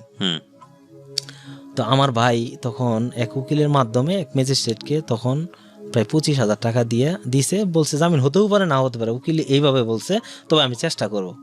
তো ফাইনালি আমার জামিন হয়েছে। তখন আমার জামিন হয়েছে। জামিন হওয়ার পরে আমি বাড়িতে গেছি। এদিক থেকে যে আমি পলাই আছি 3 মাস এদিক থেকে পুলিশে খুঁজে, এদিক থেকে তার যে বাহিনীর লোক আছে খুঁজে, এমন কোন আত্মীয় বাড়ি নাই আমার বাড়ি ঘরে তো যায় ভাঙচুর করে, তারা নাই যে তারা খুঁজে না। তো এই অবস্থায় পরে 3 মাস পরে যখন জামিন হয়েছি, জামিন হওয়ার পর আসছি, আমার কাছে মনে হয়েছে আমি এমন শক্তি অর্জন করে আসছি এবং সাহস অর্জন করে আসছি, 2-4টা চেয়ারম্যান আমার সামনে কিছু না। আমার কাছে তখন এরকম মনে হয়েছে। আমি বাড়িতে রাতে আসছি, আইসে সকালবেলা কোর্টে যখন দাঁড়ালেন আপনি, তখন কি মনে হচ্ছিল? তখন মনে হচ্ছে যে আমি তো আটকা পড়বো, আমি লুঙ্গি পরে আসছি, কারণ কোর্টে জেলে গেলে আমার লুঙ্গি পরে যেতে, ওই প্রিপারেশন নিয়ে আসছি। কারণ মনের ভিতরে তখন ওইটা যাচ্ছে যে এখন আটকা পড়বো, কিছু করার নাই। অ্যারেস্ট হয়নি, হাজিরে দিতে গেছি। মানে আপনি কোর্টে তো হলে কোর্ট থেকে অ্যারেস্ট করবে, যে নিয়ম। কিন্তু আপনি যেটা বলছিলেন যে ওই সময়টাতে কি মমতার সাথে আপনার কোনো যোগাযোগ ছিল? না, সে চিটাং, আমি তখন মামলায় খাই, আমি এই অবস্থায় আছি। মমতার প্রতি ভালোবাসা ছিল ওই সময়টাতে? ভালোবাসা আছে, কিন্তু আমি তো না, তার প্রতি কোনো রাগ নাই। তার মধ্যে একটা কথা বলি, তাকে যখন চিটাং নিয়ে গেল, যেদিনকে নিয়ে যাই, এর মাঝে আমি শুনছি যে নিয়ে যাইতেছে, আমি অনেক কাঁদছি। এবং আমার 3টা মুরগি ছিল, আমার ওই ফ্রেন্ড যেটা রাজ্জাক, তাকে বলছি তুই কি আমার সাথে চিটাং যাবি? আমি আমি ওকে ভালোবাসি, আমি যে কোনো মূল্যে তাকে চিটাং কই ঠিকানা দাও না, আমি কোনো ঠিকানা জানি না, চিটাং লাগলে যাই ওখানে দিনমজুরের কাজ করব, তো আমি তাকে নিব, তাকে মানে তার সাথে দেখা করব, তাকে আমি ওখান থেকে নিয়ে ভাগবো, এরকম প্রিপারেশন ছিল আমার। এর মধ্যেই মামলা খাই আমি এই করলাম। মুরগি নিয়ে কি বলতে চাচ্ছিলেন? মুরগি মানে আমার 3-4টা মুরগি ছিল, এটা আমার মা পালতো, মানে আমি এই 3-4টা মুরগিও বিক্রি করে দিছি, যে টাকা আমার তো তখনকার টাকা নাই যে কোনো মতে ভাড়া নিয়ে আমি চিটাঙে যাব, যাই ওখানে দিনমজুরের কাজ করি, আর যেটাই করি আমি কইরা আমি তার সাথে যোগাযোগ করবো এবং তাকে নিয়ে আমি মানে পলাবো ওখান থেকে, এটা আমার টার্গেট ছিল। এর মধ্যে মামলা খাই আমি এই অবস্থা। তো জামিন হলো আপনার? আচ্ছা, জামিন হওয়ার পর বাড়িতে আসি, আসার পর আমার তখন মানে সকালবেলা এই ট্রাউজার পরছি, কোট পরছি, পইরা আমি এমনভাবে রাস্তায় যেতেছি যে মানে অনেক দিন পর আসছি না এলাকায়, যেই দেখে দৌড়তে যায় বলতেছে ওই যে লালসান আসছে, মানে চেনের বাড়ি খবর দিতেছে, কারণ আমার তো রিকল হাতে, মানে যে জামিন হইলে যে রিকল পাই, রিকল হাতে, যে পুলিশও ধরতে পারবে না এখন, তারা ওখানে কিছু করতে আইলে মারামারি লাগলে আবার করবো, কিন্তু আমার ওই রকম একটা মনের মধ্যে হয়ে গেল। তো এইভাবেই চলতেছে। তখন আমার মা বলে, না তোকে আর বাড়িতে রাখবো না, তোকে বাড়িতে রাখবো, তুই খালার বাড়ি থেকে পড়ালেখা করবি, কারণ ওরা তোকে মারবে বা তোকে শেষ করে দিবে, কারণ তাদের সাথে আমরা পারবো না। পরে আমি খালার বাড়ি থাকি, আমার খালার বাড়ি হচ্ছে নোলের চর একটা জায়গা, ওখানে থেকে আমি পড়ালেখা করতেছি, তখন আমি 2nd ইয়ার আর কি। মমতার সঙ্গে যোগাযোগ বন্ধ। হ্যাঁ, তো একদিন ঈদ আসছে, ঈদের সময় সে বাড়িতে গেছে, তার ভাই সবাই গেছে, তার ভাইরা বলছে যে তোকে আমরা বিয়ে দিতে চাই, একটা আর্মির একটা ছেলে দেখছে, আর্মিতে চাকরি করে, তো টাকা পয়সা যা লাগে আমরা দিয়ে একটা বিয়ে দিব, তো তুই কি বলিস? তো বলছে যে আমি পড়ালেখা করবো। ওই পড়ালেখা যদি তোর করার ইচ্ছা থাকে ওই ছেলের ওখানে যাই পড়বি। বলতেছে না আমি পড়ালেখা করবো। বললো দেখ যদি 3-4 লাখ টাকা খরচ করেও বিয়ে দিতে হয় বা তাকে দিয়ে দিতে হয় তাও আমরা দেবো। পরে বলছে 3-4 লাখ টাকা দিতে হলে তাহলে লালচানকে দাও। জেন বলছে লালচানকে দাও, মানে আমাকে দাও। তাদের মাথা তো গরম হয়েছে, যে মেয়ে বলছে সব ভুলে গেছে, আসছে এখন আবার তার ভূত মানে দিচ্ছে তাকে মায়ের দেওয়ার পরে সে রাতে এই মেয়েরা বিষের বোতল কই পায় আমি জানি না, আসছে আমার বাড়িতে আইসা আমার ভাইকে বলছে দেখেন আপনি যদি আপনাদের নামে তো মামলা আরও আছেই, আপনি যদি এখান থেকে আমাকে বের করে দেন আমি বিষ খাবো এবং এর জন্য দায়ী আপনি। আপনার বড় ভাইকে? আমার বড় ভাইকে। বড় ভাই তো আপনাকে খুব ভালোবাসতো? খুব ভালোবাসতো। আমার বড় ভাই না থাকলে তো আমার সবকিছুই আমার বড় ভাই। তো ভাইকে এটা বলছে, এখন ভাই অনেক বুঝছে যে এখন মামলা হাতে 3টা মামলা, কিন্তু শেষ হয় না, জাস্ট জামিন হয়েছে, মামলা কিন্তু আছে। এখন যদি আবার এই মেয়ে একটা অ্যাক্সিডেন্ট করে তাহলে তো আমাদের অবস্থা ভালো না। তো তখন কি করলো ভাই করে রাতের বেলা গেছে আমাকে নিয়ে আসতে। তা আমি তো জানি যে 6 মাস এই মেয়ের সাথে আমার কোনো যোগাযোগ নাই, এটা প্রশ্নই আসে না হবে। তো ভাই আমাকে যায় রাত 3টার সময় যখন আমাকে তুলছে তখন আমার খালা শুই না কাঁদতেছে, ভাই বলতেছে মার অসুখ, খালা কাঁদতেছে, আমি বলছে মার অসুখ কোনো সমস্যা নেই। পরে আমি অনুমান করছি বা বুঝছি যে ভাইয়ের সাথে যে লোক গেছে সে একটু ইঙ্গিত দিছে যে মেয়ে এসে উঠছে। তা আমি বিশ্বাস করিনি। এরপরে যখন বলছে ভাবলাম পলাই, আবার ভাবলাম যদি পালাই আমার ভাই ভাববে আমাকে বিপদে ফেলে আমার ভাই পলাইলো। আমি কিন্তু 2 ডিসিশন নিয়ে করতেছি। তারপরে এখন আমি যদি এই অবস্থায় করি, ওই বিয়ে বউ থাক না থাক বিয়ে যদি করি তাহলে তো আমাকে পবিত্র হইতে হবে। তো পবিত্র হইতে গেলে আমি যদি কোনো টিউবওয়েল চাপি বা গোসল করি এগুলো তো আমার বাবা মা বা সবাই তো আরো রাইগে আছে, হ্যাঁ ছেলের তাহলে ইচ্ছা আছে বিয়ে করার জন্য। তা আমার পাশের বাড়ি একটা ওই যে আমার ক্লোজ ফ্রেন্ড একটা আছে মোজাম্মেল, ওর পাশের বাড়ি, ওরে যাই বললাম কি করা যায়। ও আবার কি করছে প্রেম করে 17 দিন আগে, আমার যার 17 দিন আগে ও প্রেম করে ওইভাবে দেখা করতে যায়, ধরা খায় বিয়ে করছে। এখন ও ভাবতেছে যে তাইলে তো একটা মানে সঙ্গী পাইলাম, ও নিজের খুব অসহায় ভাবতেছে যে আমি বিয়ে করছি আমার লাইফ শেষ। এখন ও যখন এটা দেখছে মনে মনে অনেক খুশি যে সঙ্গী পাইলাম, তো ও খুশি। আমাকে বললো যে এক কাজ কর, তুই লুঙ্গি নিয়ে, আমার ভিজে লুঙ্গি আছে এটা নিয়ে গোসল কর, আমার টিউবওয়েল চাপলে তো আওয়াজ পাবে। আমাদের পুকুর আছে, পুকুরটা কাল শীতছে, লাস্টে যে মানে পুকুর সেচার পর যে লাস্টে একটু পানি থাকে না, তুই ওর মধ্যে গোসল করবি। আমি নামছি ওই পুকুরে, নামার পরে পানি তো পচার, যতটুক পানির মধ্যে পা দিছি কাদায় অর্ধেক আঁঠু গেড়ে গেছে আর একটু পানি। তো যাই হোক কোনো মতে পবিত্র হলাম, হয়ে আমি আসলাম, বিয়ে হলো। মানে এটা একদম প্ল্যান ছিল যে আপনাদের বিয়েটা হবেই, এটা আমার গার্ডিয়ানে মানে বাধ্য হয়ে করাইলো আর কি। তারপরে বিয়ে হলো, বিয়ে হওয়ার পরে সবাই দেখতে আসছে যে আমার বউ দেখতে আসছে। আমার কাছে মনে হইতেছে ওই সময়টায় যে মানুষের মনে মৃত্যু ভালো, মানুষে মানে বিয়ে করলে কি মানুষের স্বাভাবিক জীবন মানুষ বাঁচে কিভাবে। কারণ আমি ওই সময়টা বিয়েটা আমার কাছে এমন লাগতেছে, কারণ আমার তো আমি তো না মোটামুটি ভাবে 2 টাকা ইনকাম করতে পারি না। পরের দিন গেল, সারাদিন শুধু মানুষ আসতেছে দেখতেছে, আমি জানাশোনা হয়ে যায়নি যে মেয়ে হয়ে গেছে, ওর বাড়ি থেকে আর নিতে আসেনি। মানে যখন দেখছে যে না মেয়েটাকে কোনোভাবেই কন্ট্রোল করা সম্ভব না তখন আর কিছু করে। তারপরে খবর দেওয়া হয়েছে, তারা বলছে আমাদের মেয়েকে আর নেব না। তারপরে এখন আমার যে ওই দিন গেল, বিয়ে হয়েছে একদম ফজরের দিকে, তারপরে দিন গেল, রাতের বেলা থাকবো কই, আমার তো ঘর নাই। ভাই থাকে এক রুমে, ওই ছোট্ট একটা ঘর, মা থাকে একটা ছাপড়ার মধ্যে, ওখানে মা, আমি ওখানে যদি বাবা মার ওখানে থাকি, বাবা মা কই থাকবে। তো পাশের বাড়ি, আমাদের সাথেই ঘর লাগানো, পাশের বাড়ি আরেকটা মানে প্রতিবেশী, তাদের একটা ঘর খালি আছে, তার ছেলেরা ঢাকা থাকে, সেই ঘরে থাকি। আর মানুষ দেখতে যাও ওই করতেই যা। তো ভাই আবার রাতের বেলা যেহেতু হয়েই গেছে বিয়া, তার জন্য শাড়ি কেনাকাটা যা দরকার পরের দিন এগুলো সব কিনে এনে দিছে। কিন্তু আমি তার সাথে বাসর করি না প্রায় 1 সপ্তাহ। তার প্রতি আমার রাগ। হ্যাঁ, তাকে আমি ভালোবাসি, প্রচন্ড ভালোবাসি, কিন্তু আমি এইভাবে চাইনি তাকে। আমি প্রতিষ্ঠিত হব, সে আসবে, এটাই স্বাভাবিক, কিন্তু আমি তো এইভাবে চাইনি। তো 7 দিন আমি ঘর থেকে বেরোই না, 7 দিন ঘর থেকে বেরোই না। কথা হচ্ছে না, কথা হচ্ছে না মামুদার সাথে? তার সাথে কথা হয়, কিন্তু তার সাথে যে একটা অন্তরঙ্গ ভাবে কথা বলা, ভালোভাবে কথা বলা এবং এসব হয় না। তো এইভাবেই চলতেছে। তখন আমার লাইফ কি, একটা আমার হাতে, আমার কাছে বউ, দ্বিতীয়ত হচ্ছে দারিদ্রতা, তৃতীয়ত হচ্ছে আমার পড়ালেখা, এসএসসি ফেল করছিলাম এক সাবজেক্ট, সেটা পড়তে হবে, ইন্টারমিডিয়েট পড়তে হবে, সামনে পরীক্ষা আছে 6 মাস। তারপরে আমার বাবা বাজারে, ওই যে ফার্নিচারের দোকান ছিল সব শেষে মামলায় পড়ে, বাবা দিছে কাঁচামালের দোকান। সেই দোকান থেকে বাবা আসলে ওই যাচ্ছে একটু তরকারি এনেই দেয়া, কিন্তু কোনো খরচ বের করে না, কারণ তার কিছু ঋণ আছে পার্সোনাল, এগুলা সত্যি জায়গা। ভাই জুয়েলার্সের দোকান কইরা যতটুকু ভাবে ও চালায় সংসার এইভাবে। কিন্তু বাবা আইসে বাজারে যে কাঁচামালের দোকান একা হয় না, আইসে মার সাথে শুধু খারাপ বিহেভ করে। হ্যাঁ, তোমার ছেলে বসে বসে থাকে, ভাত খাইতেছে, বউ নিয়ে এইভাবে এই করতেছে তো সে আমার দোকানে যায় বসতে পারে না। তো এইভাবেই করতে মা আমাকে বলে যে তোর বাবা তো সবসময় এগুলো বলে, তুই তো খালি খেলাস, এখন আড্ডা মাইরা ঘুরস বা এই করস এই করস। তা আমি বললাম, মা আমার তো সামনে পরীক্ষা। বললেন, তা আমি কি করব এখন? পুরো বাধ্য হয়ে বললাম যে ঠিক আছে, বাজারে যায় সেরা এই বাবার কাঁচামালের দোকানে বসি। ভাই না করছে যে বসার দরকার নাই, বাবার ব্যবসা থেকে কিছু আসে না, দেয়ও না, দরকার নাই, তুই পড়ালেখা কর, তুই পরীক্ষা দে, তারপরে কি হবো দেখবনি। পরে আমি কাঁচামালের দোকানে যাওয়ার পরে সারাদিন কাঁচামালের দোকানে করি, পাশাপাশি যে বই থাকে, যখন বেচা কিনা কম থাকে তখন আর্টসের সাবজেক্ট তো বানাই মনে লেখা যায়, যতটুকু পারি আমি একটু নিয়ন্ত্রণে নেই, এইভাবে পড়ালেখার পাশাপাশি তরকারি বিক্রি করি। হ্যাঁ, আমার যে একটা আমি ক্লাবের হয়ে করছি, আমি ইন্টার স্কুলে খেলছি না মেলান্দ উমিরুদ্দিন থেকে, এবং আমার একটা ফেস ভ্যালুটা মোটামুটি ভালো পরিচিত। তো সেদিক থেকে আমি লজ্জা পাইলেও আর লজ্জা তখন নাই, আমার এখন কিছু কি করতে হবে। তো সারাদিন তরকারি বিক্রি করার পরে, যেমন এই যে আমাদের হলো রোববার আর বৃহস্পতিবারে হচ্ছে আমাদের হাট, এই হাটবারে কি করতাম, আব্বা এই যে কচুরমুখীগুলো আছে না, এখন তো 50-60 টাকা কিনা খাই, এই কচুরমুখী তখন 3 টাকা 2 টাকা কেজি বিক্রি হইতো। এই কচুরমুখী আমরা বস্তা কিনতাম। আব্বা ওই দিন দেখা গেছে ওই 2 হাটে কচুরমুখী কিন্তু ধরেন 5 বস্তা 6 বস্তা কিনা বলতো, তুমি বিক্রি করো। বাইরে আমি ডাকে বলতাম 3 টাকা কেজি, 3 টাকা কেজি কচুরি নেন 3 টাকা কেজি, এইভাবে বিক্রি করতাম। এই বাজারে ডাকতেন এরকম ভাবে, বাজারে ডেকে বিক্রি করতাম, মানে হাটবার তো যতটুকু বিক্রি করে শেষ করা যায়। তো দেখা গেছে ওই শেষে যখন বাসায় আসতাম, তখন বাবাকে বললেও হয়তো দিত, বাবাকে না বললেও নিছি 5 টাকা নিয়ে আমি ওই যে একটা মিষ্টি কিনতাম, পলিথিনে মিষ্টি কিনে নিয়ে যাই, বউকে খাওয়াইতাম।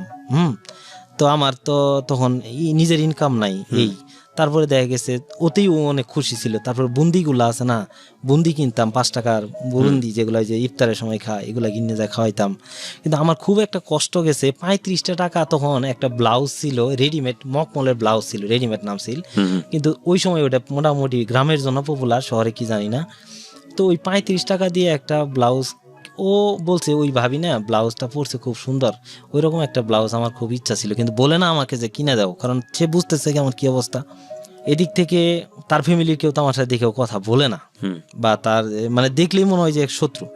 তো আমি 35 টাকা আর জোগাইতে পারি না। এখন বাবার ওখান থেকে না বলে নিব নিজের, আমার বাবা একটা কথাই বলছে, তুমি 500 টাকা খাবা, কিন্তু না বলে 1 টাকা নিবা না, কিন্তু বইয়ের জন্য যে একটা ব্লাউজ কিনবে, এই কথা যদি বাবাকে বলি তাইলে আমার খবর আছে, কারণ এই বিয়েতে তারা মত না।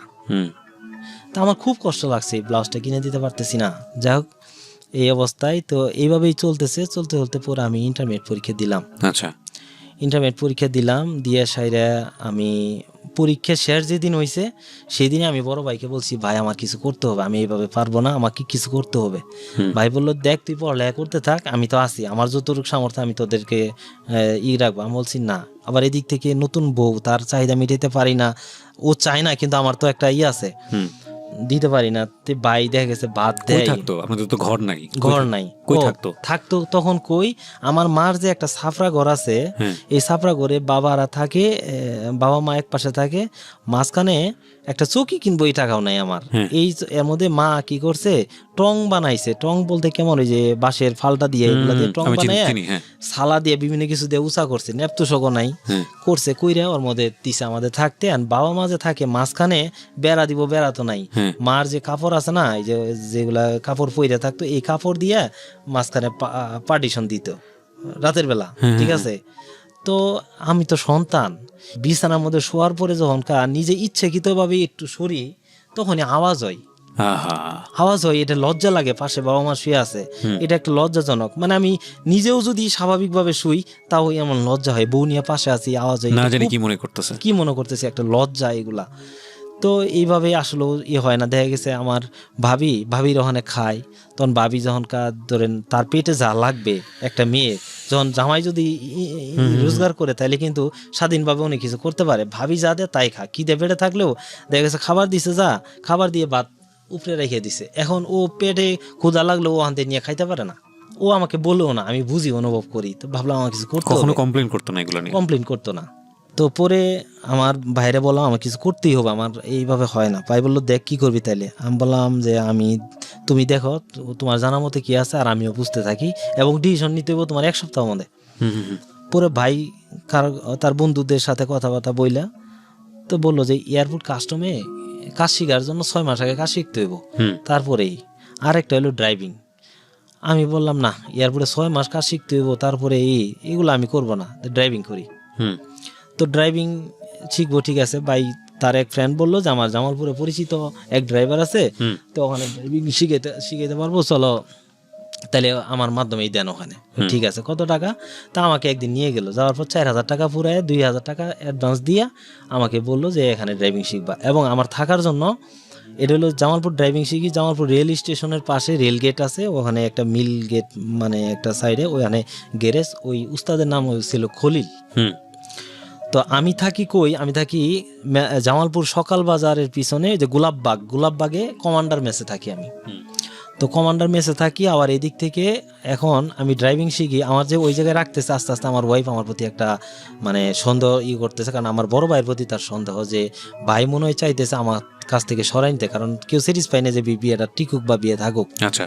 তো আসলেও কিন্তু আমার মনে তা না, আমার তো বিয়ে করছি যা আছে, তাই না, রোজগার করতে হবে, তা আমাকে রোজগার করতে হবে। তা আমাকে ওখানে রাখে তার পছন্দ না, এবং সপ্তাহে 3-4 দিন পর যাইতাম। সেটাও আমার ওয়াইফ বলতেছে এত কম হয়ে যাইতেছে, তুমি লাগলে প্রতিদিন আসো। আমি প্রতিদিন যাবো, টাকা কই? এদিক থেকে আবার 3-4 দিন বা 1 সপ্তাহ পরে গেল আমার ভাই ভাবি রাগ, বা মা সহ, এত তাড়াতাড়ি কেন আসে এগুলা। তা আমি কি করি, সকালবেলা ঘুম থেকে উঠে সেই 6টার দিকে ঘুম থেকে উঠে যাই ড্রাইভিং শিখতে। ড্রাইভিং শিখার পর আবার একটা গ্যারেজ ঠিক করে দিয়ে আসতে ওখানে। ওই গ্যারেজে বিসমিল্লাহ গ্যারেজ, জামালপুর রেল গেটের পাশে একটা বিসমিল্লাহ গ্যারেজ আছে। বলছে যে এই ছেলেরা কাজ শিখবে, ওরা নিতে চান্স দিতে চায় না, বলছে যে কোনো টাকা পয়সা দিতে হবে না, একটু কাজ শিখবে। আমার ঠিক আছে। তা আমি ওখানে ভালোভাবেই কাজ শিখে যাচ্ছি। আমার যা পড়ালেখা করতে হবে বা রেজাল্ট আসবে কী হবে, আমি এগুলো চিন্তা নাই। তা আমি গ্যারেজে গাড়ির নিচে শুয়ে এলে কাজ দেখেছি, যেহেতু এটাই করতে হবে, এটা মন দিয়েই করবো। আমি ড্রাইভিং এ শিখতেছি, আর ভিতরে কি আছে এটা আমার জানতে হবে। তো গাড়ির নিচে শুয়ে এইভাবে কাজ করে ওই যে ড্রাইভিং সকালে শিখে এই পর্যন্ত কাজ করি লাঞ্চ আওয়ার পর্যন্ত। এখান থেকে এই সকাল বাজার পর্যন্ত আমার হাইটে যাইতে মিনিমাম 40 মিনিট থেকে 1 ঘন্টা লাগে। আচ্ছা। টাকা নাই তো এইভাবে যে যাবো আমি। তো আমি ভিতর দিয়া হাইটে যাই, এইভাবে যাই, সের আবার বিকেলবেলা টিউশনি করাই। তো এইভাবেই চলতে তো আমি যে ড্রাইভিং করি, আমার সাথে যে 4-5 জন শিখে, তো তাদের মধ্যে আমি ভালো। তো আমি ভালো দেখে আমাকে গাড়ি কম দেয়। তা আমি ভাবছি হয়তো ভালো দেখে কম দেয়। তা আমার পিছনে যারা আছে তাদেরও ব্যাক গিয়ার দেওয়া শিখা উস্তাদে, কিন্তু আমাকে দেওয়ায় না। তো এই জিনিসগুলো আমার খুব খারাপ লাগলো। তো আমি আবার এই প্রাইভেট পড়ায় একটা ফতুয়া নামছিল, হ্যাঁ, ওই একটা সিনেমা নামছিল, নায়ক রিয়াজে পড়ছিল, ওই ফতুয়াটা আমি কিনছি, মানে ওই জাতীয় ফতুয়া 60 টাকা দেয়া। এই ফতুয়া কিনে বাড়িতে গেছি। এখন আমার ওয়াইফের সন্দেহ যে ওখানে কি আবার নতুন কোনো মেয়ের পড়লো, তার মাঝে এত মানে ওই বয়সী মেয়েদের যা হয় আর কি। আমার মা, আমার ভাবি আর ভাই বলে তোমার ছেলে ওখানে ফুর্তি করে ঘুরতেছে, মাকে বলে শুধু এগুলা। তা আমি বাড়ি যাওয়ার পর সব অভিযোগ আমার নামে। আমি তো কান্নাকাটি কইরা আইসা বললাম জামালপুরে। পরে আমি এটা জানাই আসছি যে টাকা না দিলে কিন্তু আমাকে একটা ভালোভাবে ড্রাইভিং শিখাইতেছে না। পরে টাকা দিয়েছে 2000 টাকা বাদ বাকি, তো উস্তাদকে দিয়েছে আমাকে ড্রাইভিং, ব্যাগ গিয়ার আমাকেও শিখায় না, আমার তখনও শিখায় না। আমি বললাম আমার অপরাধটা কি ভাই, আমাকে তাড়াতাড়ি শিখিয়ে দেন, আমার তো ইয়ে করতে হবে, আপনি আমার পরে আসছে তাদের ব্যাগ গিয়ার দেওয়া শিখেন, আমাকে একটু পিছনে যে ব্যাগ গিয়ার দিয়ে যাই তো আমার এদিকে শিখেন, আমি সামনে মোটামুটি ভালোই চালাইতে পারি, না শিখে না। এক পর্যায়ে এরকম আরও 1 সপ্তাহ গেলো, আমার খুব রাগ, এমনি তো আমার একটু মানে রাগ ছিল। তো তাকে আমি অনেকভাবে বুঝাইতে ড্রাইভিং করে গাড়ি গ্যারেজ করে স্টেশনের ওই মিলগেট থেকে সে আসতেছে, কথা বলতে বলতে আসতেছে। আমি বলছি যে আপনি যদি না শিখেন আমাকে তাহলে আমার টাকাটা ফেরত দিবেন। হ্যাঁ, সে বলে টাকাও দেবো না, মানে এলাকার একটা প্রভাব, সে দাবর দেখাইতেছে আমি মেলান্দ থেকে আসছি। পরে রেল লাইন পর্যন্ত যাওয়ার পরে আমি তাকে বললাম যে এনে দাঁড়া, আমি এবার বলছি এনে দাঁড়া, কিসে তুই কি বলস? আমি বলছি এনে দাঁড়া, তুই যদি আমার টাকা না দেস এই লাইন পার হইতে পারবি না, তাহলে তোরা আমি এখানে মাইরে ফেলবো। পরে বলে কি তোর এত বড় সাহস, আমার বাড়ি জামালপুর আর তোর বাড়ি মেলান্দ, তুই এরকম বলার ইচ্ছা মতন মায়ের, এত মায়ের মারছি, মানে আমার মনের মধ্যে আগে থেকেই তো একটা সাহস সঞ্চার এগুলো ছিল। মাইরে ওখানে রক্ত বেরোচ্ছে, ও পাশে ট্রাফিক পুলিশই আমাকে ধরে না। তো এর মধ্যে একটা সিএনজি আসছে, সিএনজি ডাকতেছে, আমার আর পলানো অভ্যাস নাই, মানুষজন জমা হয়ে যাইতেছে। পরে দেখলাম যে না অবস্থা তো খুব খারাপ। পরে আমি একটা সিএনজিতে উঠে গেছি, সকাল বাজার যায়, সেটা আমি যার ওখানে খাইতাম তার নাম হলো পিচ্চি শামীম। তো পিচ্চি শামীম সকাল বাজারে মাছ বিক্রি করতো, সে একটা ত্রাস ছিল, তারে বলছি মামা এই অবস্থা আমার ড্রাইভিং শেখা, ওরা মাইরাইছি। সে কি করছে, তার সঙ্গভঙ্গ নিয়ে বিকেলবেলায় তার গাড়ি জানে গ্যারেজ করে গাড়ি করে ভেঙে ফেলাইছে। আমি ভাবলাম আমার জীবন আর ড্রাইভিং হবে না, এটা আমার একটা অভিশাপ, আমার লাইফে হানে মনে হয় শেষ। এবার বাড়িতে নিউজ গেছে গা, এখন আমি বাড়িতে গেছি, বাড়িতে তো আর দেখতে পারে না, খুব স্বাভাবিক, দেখতে পারে একের পর এক ঝামেলা। এখন কি করি, তো আমার এক ফ্রেন্ড ওই রাজ্জাক, যে রাজ্জাকের প্রসঙ্গ আসতেছে, ও ঢাকা আসছে সাইনবোর্ড, এই যে গাজীপুর সাইনবোর্ডে, তা আমাদের এলাকায় কয়েকজন গার্মেন্টসের আছে, তো ওখানে আসছে বেড়াইতে। তা আমার সাথে যে আমার ঘরের পাশে যে একটা ফ্রেন্ড আছে, একসাথে পড়ালেখা করছি, মুজাম্মেল, তো ও আর ওখানে বেড়াইতে আসবে। তা আমি বললাম তাহলে আমি ঢাকা যাই, কিছু করব, আমি যাই। তো আমার ভাই আমার বাড়ি থেকে এগুলো সম্মতি দেয় না, তো আমি বাইরে বিকেলে যাই, বললাম যে ভাই 4টের দিকে আমি ঢাকা যাইতে চাই। কই তুই ঢাকা যাই কি করবি? আমি বলছি না আমি ঢাকা যাই একটা কিছু করি। কই ড্রাইভিংটা শিখতেছি না, এটাই পারস না, তুই কি করবি এটা বোঝা শেষ আমার। তাই আর বেশি কিছু বলে নাই, আমি ভাবছি ভাই না করলেও ভাই তো আমার টাকা পয়সা দেয়। বাড়িতে গেছি, যাওয়ার পর আমি কাপড় চোপড় গুছাইতেছি, আমার বউ হাওমাও করে কাঁদতেছে যে জামালপুর যে সহ্য করতো না, সে ঢাকা কীভাবে সহ্য করবো। তার টার্গেট রইলো, তার সন্দেহের তীর হচ্ছে যে আমার ভাই মনে হয় তার দিক থেকে সরাই দিতেছে। তারপরে সে আমাকে কাপড় ধরছে, এমন ভাবে ধরছে আমাকে আসতে দিবে না। এখন মাস পাশেই, আমাদের তো ঘর তো এমন নাই যে ওখানে কথা কাটাকাটি করলে সবই দেখা যায়, সবই বোঝা যায় কি হচ্ছে। তো মার সামনে আমি ঝটকানা দিছি, আর আমাকে দ্বিতীয়বার ধরতে পারতেছে না, সে কাঁদতেছে। আমার মা বলতেছে তুই যাই কি করবি ঢাকা, তুই তো সব জায়গায় খালি ঝামেলা করস, তুই তোর দ্বারা কিছু হইতো না। হ্যাঁ, তো আমি সবভাবেই করে আমি বাড়ি থেকে কান্নাকাটি করি, আমিও কাঁদছি, কান্নাকাটি করে আসছি বাজারে। আসার পরে আমার ভাইকে বললাম, মানে আইসেই দেখি ভাই যে বন্ধুগুলা নিয়ে সবসময় আড্ডা দেয়, যে বন্ধু আমাকে ড্রাইভিং শিখাইতে দিয়ে আসে, সবাই আড্ডা দিতেছে। আমাকে দেখার পর ভাইয়ের মুখ এমনভাবে খারাপ হইলো, মানে তার মুখের অ্যাটিটিউডটা এমন খারাপ হইলো যে তো সে সহ্য করতে পারছে না, তারা আমার ব্যাপারে পিছিয়ে তুলছে অনেক। আমি বললাম ভাই, অনেকক্ষণ দাঁড়ায় আছি, আমি তো ডাইরেক্ট বলতে পারতেছি না ভাই যাবো, ভাই আমি তো বলে গেলাম ঢাকা যাব, মানে সবার সামনে আমাকে এমন বিহেভ করলো বলা। আর আমার খালি লাগতেছে যে আমার ভাই তো আমার এইভাবে করে না কখনো, আর তার বন্ধুগুলার সামনে আমার সাথে খারাপ ব্যবহার করছে, আমার ভাই জীবন এরকম করে না, কেন করছে? ওই যে বন্ধুগুলা বলছে, আমার ভাই দেখে ফ্রাস্ট্রেটেড হয়ে গেছে অনেক বেশি। বেরোয় আমি কই যাব, আমি হাঁটতেছি, বাজার দিয়ে হাঁটতেছি, আর চোখ দিয়ে পানি পড়তেছে, বুকটা শুধু জ্বলতেছে, কি করব? যে বন্ধু রাজ্জাক ঢাকা থাকে, ঢাকা আসছে বেড়াইতে, তার ভাই উজ্জ্বল, তার সাথে আমার দেখা। আমার বললো কিরে তোর মন খারাপ কে, তুই কই যাস? ছোট ভাই হিসেবে আমাকে আদর করতো। আমি বললাম ভাই আমি তো একটু জামালপুর যাবো, রাজ্জাকের ওখানে যাওয়ার কথা আমার ঢাকা, তো তুমি কি আমাকে 10টা টাকা দিবা? পরে বললো 10 টাকাই দরকার। আমরা 10টা টাকা দিছে, তো 10 টাকা নিয়ে আমি জামালপুর আসলাম টেম্পু দিয়ে। তখন টেম্পু ভাড়া মেলান্দো থেকে জামালপুর 10 টাকা। আইসে আমাদের পাশের ঘরে যাদের বাড়িতে আমি আমার ওয়াইফকে নিয়ে থাকলাম আর কি, তো ওই ছেলেটা আমাদের ওখানে কাজ করতো, জুয়েলার্সের কাজ শিখছে, শিখে জামালপুরে কাজ করে এখন। আমি তার ওখানে আসছি, তার ওখানে আবার ওই আমার বন্ধু মুজাম্মেল আগে আইসা পড়ছে। তখন হইলো 2003-এর মার্চের চলতেছে, এই যে অস্ট্রেলিয়ার ভারতের ফাইনাল খেলা চলতেছে ওই দিন রাত। পরে ভাই যখন বাড়িতে যায় দেখছে যে আমি নাই, পরে ভাই আসছে, আইসা সাইরা আমাকে জড়াই ধরে কান্না, ও বুঝতে পারছে যে আমি কই আছি, আইসা জামালপুরে আসছে, আইসা কান্নাকাটি কইরা 700 টাকা দিছে, দিয়ে বলছে আচ্ছা ঠিক আছে যা, তোর কোনো সমস্যা হলে জানাইস। পরে আমি ঢাকা আসলাম।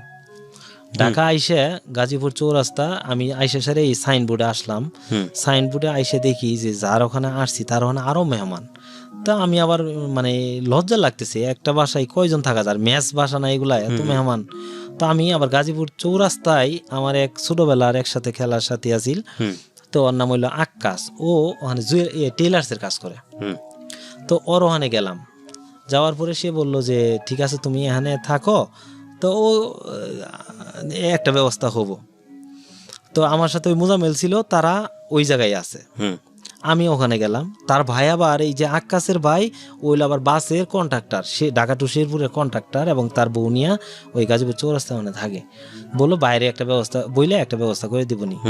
তো আমি তার ভাইয়ের সাথে রাতে দেখা করলাম, বললাম যে মামা আমাকে, মানে মামা ডাকি এলাকা হিসেবে, একটা আমাকে বললো যে আমার অনেক বন্ধু বন্ধু আছে, পিক আপ চালা, সমস্যা নাই, তুমি ড্রাইভিং শিখছো? আমি বলে একটু গ্রামে চালাইছি তো মোটামুটি পারবো মামা, সমস্যা নাই।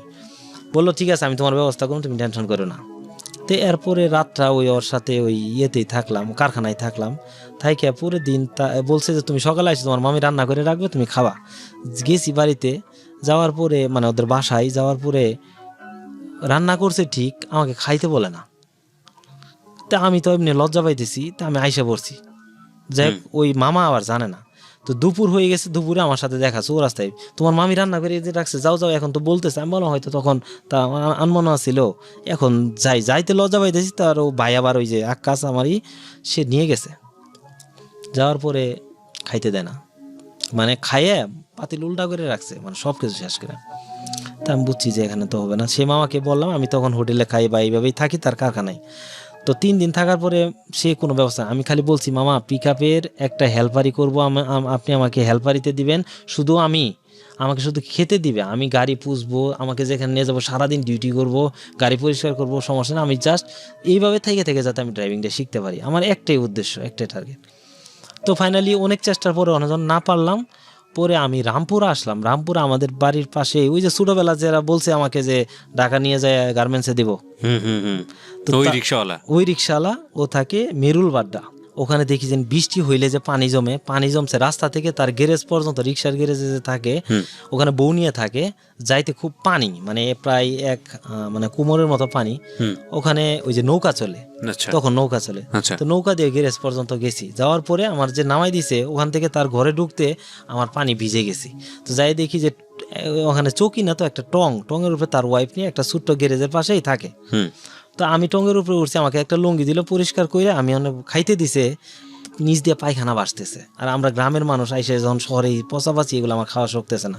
পরে রাতটা ওখানে থাকলাম, থাইকে আমাকে বললো, আমি বললাম যে কোনো ব্যবস্থা করা যায়। কয় যে এখানে কি করবি, একটা এলাকা হিসেবে নাতি হিসেবে জানে তো খিলগা তালতলা, তো একটা লোক পরিচিত আছে আমাদের ওখানে, রিক্সা চালায়, তার কাছে যা। আচ্ছা, তাকেও আমি চিনি, তার কাছে গেলাম। যাওয়ার পরে সে বললো যে আপনি ভালো জায়গায় আসছেন, আপনাকে ড্রাইভিং শেখানো হবে বা সবকিছু, কোনো সমস্যা নাই, চলেন যাই। সে নিয়ে গেল খিলগা তালতলা আগারে একটা মেসে নিয়ে যাওয়ানোর পর একজনের সাথে পরিচয় করাই দিল, তার নাম হলো মজিবর। আচ্ছা, তো বললো উনি সব শিখাই দিবে, বা ওনার ওখানে আপনি ভালো জায়গায় আসছেন, এখানে খাওয়ান দাওয়ান এখানে করবেন, সবকিছু ব্যবস্থা করে দিবে। তো ওই লোকটাও তাকে ভালোভাবে চিনে না, কিভাবে চিনছে আল্লাহ জানে। তো সে আমাকে রাখলো, রাইখে বলতেছে তাইলে তুমি একটা মেসে থাকো। তো একটা মেসের যে একটা রুম দিছে আমাকে, ওই রুমটার মধ্যে মনে করেন 4 জনের রুম, ওটার মধ্যে রাতে 12 জন ঘুমাই।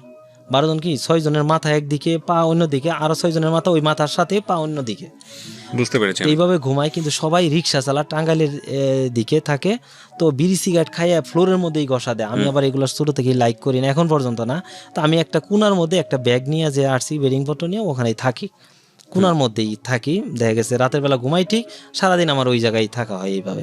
তো এখন আমার খাইতে দিছে যে ওই যে মেসের যে যার কাছে দিছে, তার ওয়াইফ কি করে, সে আবার রান্না বান্না করে মেসে লোক খাওয়া, এবং তার শরীরে কি পরিমাণ ঘাম, এগুলো ঘামাসি, এগুলাই মনে করেন যে মনে হয় যে 2-1 জগ পানি তার ঘামাসি হবে, এগুলো খাইতে মানে ঘৃণা লাগে। যাই হোক এইভাবে চলতেছে। সে বললো তোমার কি আছে, ভাই আছে, তাহলে তুমি এক কাজ করো, টাকা পয়সা নিয়ে আসো। তুমি বাইরে বললাম মোটামুটি, কারণ আমি তো ঢাকা শহরের ভাব বুঝি না তখন। তো ভাবলাম যে তুমি টাকা পয়সা নিয়ে আসো, একটা এমন একটা অবস্থা, তো হয়তো এর টাকা দিলে ড্রাইভিং শিখা যাবো। তো ভাই বললো যে আমি সামনে হালখাতা করবো, কইরে টাকা নিয়ে আসবো। 1 সপ্তাহ পর হালখাতা করছে, হয়তো 10-11 হাজার টাকা নিয়ে আসছে। আচ্ছা, আইসে তাকে 5,000 টাকা ড্রাইভিং এর জন্য দিল নতুন করে। আচ্ছা, এবং বললো যে তুমি যে ট্যাক্সি ক্যাব চালাবা, তখন হলো ট্যাক্সি ক্যাব চালাবো, ট্যাক্সি ক্যাব চালাইলে একটা ইউনিফর্ম বানাইতেও 500 টাকা দাও দিছে, খাওয়ার জন্য থাকার জন্য 3,000 টাকা দিছে। দেওয়ার পরে বাইক চলে গেছে, যাওয়ার আগে আমার হাতে 500 টাকা দিয়েছে, সব তো দিয়েই গেলাম। তো সে কি 3,000 টাকা 5,000 টাকার নিচে ড্রাইভিং এর কোনো নাম নাই। সে যে খাইতেছি, শুধু খাইতে দিতেছে, থাকার ভাড়া যেটা এটা দিতেছে, আর সব টাকা তার হাতে, এবং সব ওই যে ইউনিফর্মের টাকা সহ আত্মসাৎ। এবং সে হলো একটা জুয়ারি, সে জুয়া খেলে বাসার ম্যানেজার। হ্যাঁ, থাকতে থাকতে এই যখন সব টাকা আমার মোটামুটি বুঝতে পারছি যে সে আমাকে আর মানে আমাকে অ্যাভয়েড করে চলতেছে এবং সে চান্স দিচ্ছে না, তা বুঝছি যে আর কোনো হয় না। তো ওই জায়গায় ওই এলাকারই মানে টাঙ্গাইল বাড়ি, ছোট থেকে ওখানে মানুষ হয়েছে, তো দেখতে টুকার মতোই লাগে। তো সে আমাকে বললো যে আমার সব কিছু বুঝে, সে বলতেছে তুমি একটা ছাত্র মানুষ, আচ্ছা ওই টাঙ্গাইলের ড্রাইভারদের যায় যারা ট্যাক্সি ক্যাব চালায়, তাদের যায় হাত পা ধরে, ভাই ছেলেটার একটু ড্রাইভিং শিখাস, একটু গাড়ি দেশ। তো ওরা বলে যে আচ্ছা ঠিক আছে দিমনি। তো বলে উস্তাদদের তো খুশি করতে হইব, তাহলে উস্তাদে কিছু খাওয়াই, নাস্তা করা। তো নাস্তা করাতে তখনকার রুটি খাওয়াই, নান রুটি খাই, আর চুপ খা। আমি বলবো চুপ কি, চুপ তো আমি জীবনে শুনিনি, আমি তো গ্রামের ছেলে, চুপ সম্বন্ধে জানা নাই, চুপ সম্বন্ধে জানা। তো তখনকার ওই আমার টাকা দিয়ে এগুলা খাই, এবং বলে যে রাতে তুমি হাজিপাড়া পেট্রোল পাম্পে দাঁড়ায় থাকবা। তা হাজিপাড়া পেট্রোল পাম্পে থাকবো, আচ্ছা ঠিক আছে। কয়টার সময়? 12টার সময়। 12টা থেকে 3টা-4টা বাজে জায়গা। আমার কাছে মনে হয় যে কালো ট্যাক্সি ক্যাবি যেটাই আসে, আমি মনে করি এটাই ম্যান আসতেছে, কেউ আসে না। 2-3 জন করে বলা থাকে যে কেউ আসলে একটু গাড়ি দিবে, আমি একটু হাতটা ক্লিয়ার করবো, এই দেয় না, কেউ দেয় না। এইভাবে গেল আরো 15 দিন। তারপরে দেখতেছি যে এখন তো আর বড় ভাইয়ের কাছে টাকা চাইতে পারবো না। এই যুদ্ধের সময় কি হয়েছে, ওই যে চেয়ারম্যান আর চেয়ারম্যানের ওয়াইফ বুঝাইয়া আমার ওয়াইফকে নিয়ে চলে গেছে, মানে আমার বাড়ি থেকে ভাগাই নিয়ে গেছে, যাতে করে আপনার সঙ্গে না থাকে, এবং বুঝাইছে যে এই ছেলে আর আসবে না বা এই অবস্থা, যার জন্য আমি যুদ্ধ করতেছি। নিয়ে গেছে, নিয়ে যায় তারা, মানে সারায় রাখছে, এবং তারা মামলা করবে এরকম একটা প্ল্যান করতেছে আমাদের বিরুদ্ধে। ওকে, তারপর আমার তো কষ্ট আরো বাইরে গেছে। কি করব, যার জন্য ঢাকা আসলাম সেই নাই, তাহলে আমি মানে কার জন্য আসলাম, কি কারণে আসলাম ঢাকা। তো এই অবস্থায় এই চলতে চলতে তখন দেখলাম যে আমি তো বাড়িতে আর টাকা চাইতে পারবো না, আমার তো কিছু করতে হবে। তখন আমার কাছে ছিল 300 টাকা, আর 200 টাকা ওই যে ছেলেটা আমাকে হেল্প করে তার কাছ থেকে নিয়ে, তো বললাম যে তাহলে একটা কিছু করতে হবে, গ্যান্ডারি কিনি। তো আইসা সাইরে ওই যে রামপুরা ব্রিজের উপরে থেকে গ্যান্ডারি কিনছি, মানে আখ। এই গ্যান্ডারি কিনে নিয়ে যায় সাইরে বিক্রি করি, ওই 3 টাকা 2 টাকা করে, এই যে ছোট ছোট পিস করে বিক্রি করি। এইভাবে কয়দিন বিক্রি করলাম, বিক্রি করছি, কিন্তু ওই টাকা আমার কাছে মানে তৃপ্তি আসে না। অল্প টাকা, কিন্তু পরিশ্রমের যে একটা টাকা বা এরকম। আচ্ছা ঠিক আছে, এইভাবে করতে করতে বলতেছি কি, ড্রাইভার যারা তো সব চিনে। আমি তো কিছু চিনি না, তাহলে কেরা চিনে? রিক্সার ড্রাইভাররা সব চিনে, তাহলে রিক্সা চালাইলে হবে। তখন ভাবলাম টাকাও দরকার, রিক্সা রাস্তাঘাটও চিনা দরকার, আমার তো একটা ওয়ে বের করতে হবে। তখন দেখলাম একটা ছেলে, ওই ইন্টারমিডিয়েট পাস, টাঙ্গাইল বাড়ি, তার নাম হইলো জাকির, সে রিক্সা চালা। ভাবলাম সে চালাইতে পারলে আমি পারবো না। তা আমি যাই সেরে ওই যে আমার মেসে যারা থাকে তাদের বললাম, একটা রিক্সা নিয়ে দিল। তো রিক্সা নিয়ে আমি প্রথম একটা ভাড়া নিয়ে গেলাম 10 টাকা খিলগা বাজারে। আচ্ছা, খিলগা বাজারে যখন আমি ভাড়াটা নিয়ে গেছি, তা আমি তো জীবনেও রিক্সা, গ্রামেও তো রিক্সা এমনি চালায়ও দেখিনি কেমন। তা আমি নিয়ে যাওয়ার পরে একটা ভদ্রলোক, উনি মানে গলির রুট তো ঢুকছি, ওনার পায়ের মধ্যে আমার সামনের চাকাটা একটু লাগছিল, ব্যথা পায় নাই, বাট একটু ময়লা পড়ছে। সেই কারণে উনি আমার একটা গাড়ি যদি আটকায়, পিছনে প্রায় মানে সিরিয়ালে সব গাড়ি আটকা পড়বে, এরকম গলি রাস্তা তো ও আমার কলারটা ধইরে আমাকে মিনিমাম 30 থেকে 40টা থাবড় দিল। থাবড় মানে এমন মারতেছে, মনে হইতেছে আমার মানে তার সাধ্য মতো সে আমাকে মারতেছে। প্রথম দিন প্রথম ভাড়া নিয়ে গেছি, আমাকে 40টার মতো থাবড় দিল, 30-40টা থাবড় দেওয়ার পর সব মানুষ চাই দেখতে, কেউ কিছু বলতেছে না, হয়তো এলাকার বড় ধরনের কিছু ছিল। তা আমি খালি মনে ভাবতেছি আমার অপরাধটা কি এত বড়ই ছিল, এতটি থাবড় দিল। যাই হোক, থাবড় দেওয়ার পরে আমি রিক্সাটা নিয়ে ভাড়া মারলাম, এবং সারাদিন ভাড়া মারছি। আমার হাতে একটু ঠোসা পড়া, রিক্সার হ্যান্ডেল ধরলে যা হয় আর কি। তো আমার গায়ে জ্বর, প্রচন্ড জ্বর নিয়ে আমি চালাইতেছি, এবং আমি শুধু আমার বুক ফাইটে শুধু কান্না আসতেছে, আর চোখ দিয়ে পানি পড়তেছে, আর বুকটা শুধু জ্বলতেছে। আমি কি করব, যে এটা যদি আমার এলাকায় হইতো বা হইতো, আমি তো এটা মাইরে ফেলাইতাম, মানে আমার এরকম একটা জেদ। আর আমার তো সাহস অত্যাধিক, কিন্তু ঢাকা শহরে আনতে আমার কিছু করার নাই। পরে সারাদিন পর আমার প্রথম ইনকাম 80 টাকা। এই 80 টাকা ইনকাম, আমি টাকাটা ধুইরা গ্যারেজে সব কিছু দিয়ে যখন 80 টাকা দেখছি, আমার সব থাবরের কথা আমি ভুলে গেছি। আমার কাছে এত ভালো লাগতেছে, আমার জীবনের মানে পরিশ্রম করে প্রথম ইনকাম এরকম, ঠিক আছে, খুব ভালো লাগতেছে আমার। অ্যাকচুয়ালি আপনার টিউশনি বাদ দিলে এটাই আপনার পরিশ্রম করে প্রথম টাকা। এবং ঢাকা শহরে হ্যাঁ, মানে বাবার বিজনেস এগুলো যদি বাদ দেন নিজের সামর্থ্যে। হ্যাঁ, তারপরে এইভাবে আমি রিক্সা প্রথম দিন চালাইলাম, দ্বিতীয় দিন আমি আর রিক্সা নিয়ে বেরোতে পারি না, কারণ আমার গায়ে প্রচন্ড জ্বর, এত থাবর দিছে আমার গায়ে প্রচন্ড জ্বর। তো আমি যখন রিক্সা নিয়ে বেরোতে পারতেছি না, ওই আমার লাগে রিক্সাটা রেখে দিছে গ্যারেজের লোক। ও 10টার দিকে এসে বলতেছে, আপনি রিক্সা যদি না নিয়ে যান আমার টাকা দিতে হবে কিন্তু। হ্যাঁ, দৈনিক ভাড়া যেটা থাকে। হ্যাঁ, পরে আমি বললাম যে ঠিক আছে তাহলে আপনি রাখেন, আমি দুপুরের দিকে বেরোবো। তা আমি দুপুরের দিকে বেরোইছি, রিক্সাটা নিয়ে খিলগা তালতলা মার্কেটে গেছি। তালতলা যে মার্কেটটা, তো তালতলা বাজার মার্কেটে যাওয়ার পরে এক রিক্সাওয়ালার এক প্রাইভেট কারের পিছনে যে বাম্পারটা আছে, ওই বাম্পারটা আমার পিছনের চাকার বামের যে এক্সেলটা আছে একটু বের হয়ে থাকে, ওইটা যায় একটু লাগছে, একটু দাগ হয়েছে। দাগ হওয়ার পরে আমাকে রিক্সা সহ আটকায় রাখছে 7টা পর্যন্ত। তো আমাকে ড্রাইভার বলতেছে যে চেহারা দেখে ভালো মনে করছে যে এটা তো আসলে রিক্সা চালানোর মতো এই ছেলের চেহারা না, তুমি কি করো? আমি বলছি যে আমি তো আসলে পড়ালেখা করি, ঢাকা আসছি ড্রাইভিং করার জন্য, তো আমি তো ড্রাইভিং করতে পারতেছি না, তো আমার দ্বিতীয় দিন আজকে রিক্সা চালাইতেছি, আমার ভাই ভুল হয়ে গেছে, যাই হয়েছে না ভাই, আমার বললে লাভ নাই, এটা আমার ম্যাডামকে বলতে হবে, ম্যাডামের অফিস হলো ওই জায়গায়, আর ম্যাডাম না আসলেও আমাকে ছাড়বে না, আমার সাথে খারাপ ব্যবহার করতে না, বলতেছে আপনাকেও অন্তত ম্যাডামের সাথে গাড়ির যে মালিককে, সেই জন্য। পরে আস্তে আস্তে সবকিছু জিগিয়ে পরে আমাকে একটা কার্ড দিল, কার্ড দিয়ে বললো তুমি আমার সাথে যোগাযোগ করো।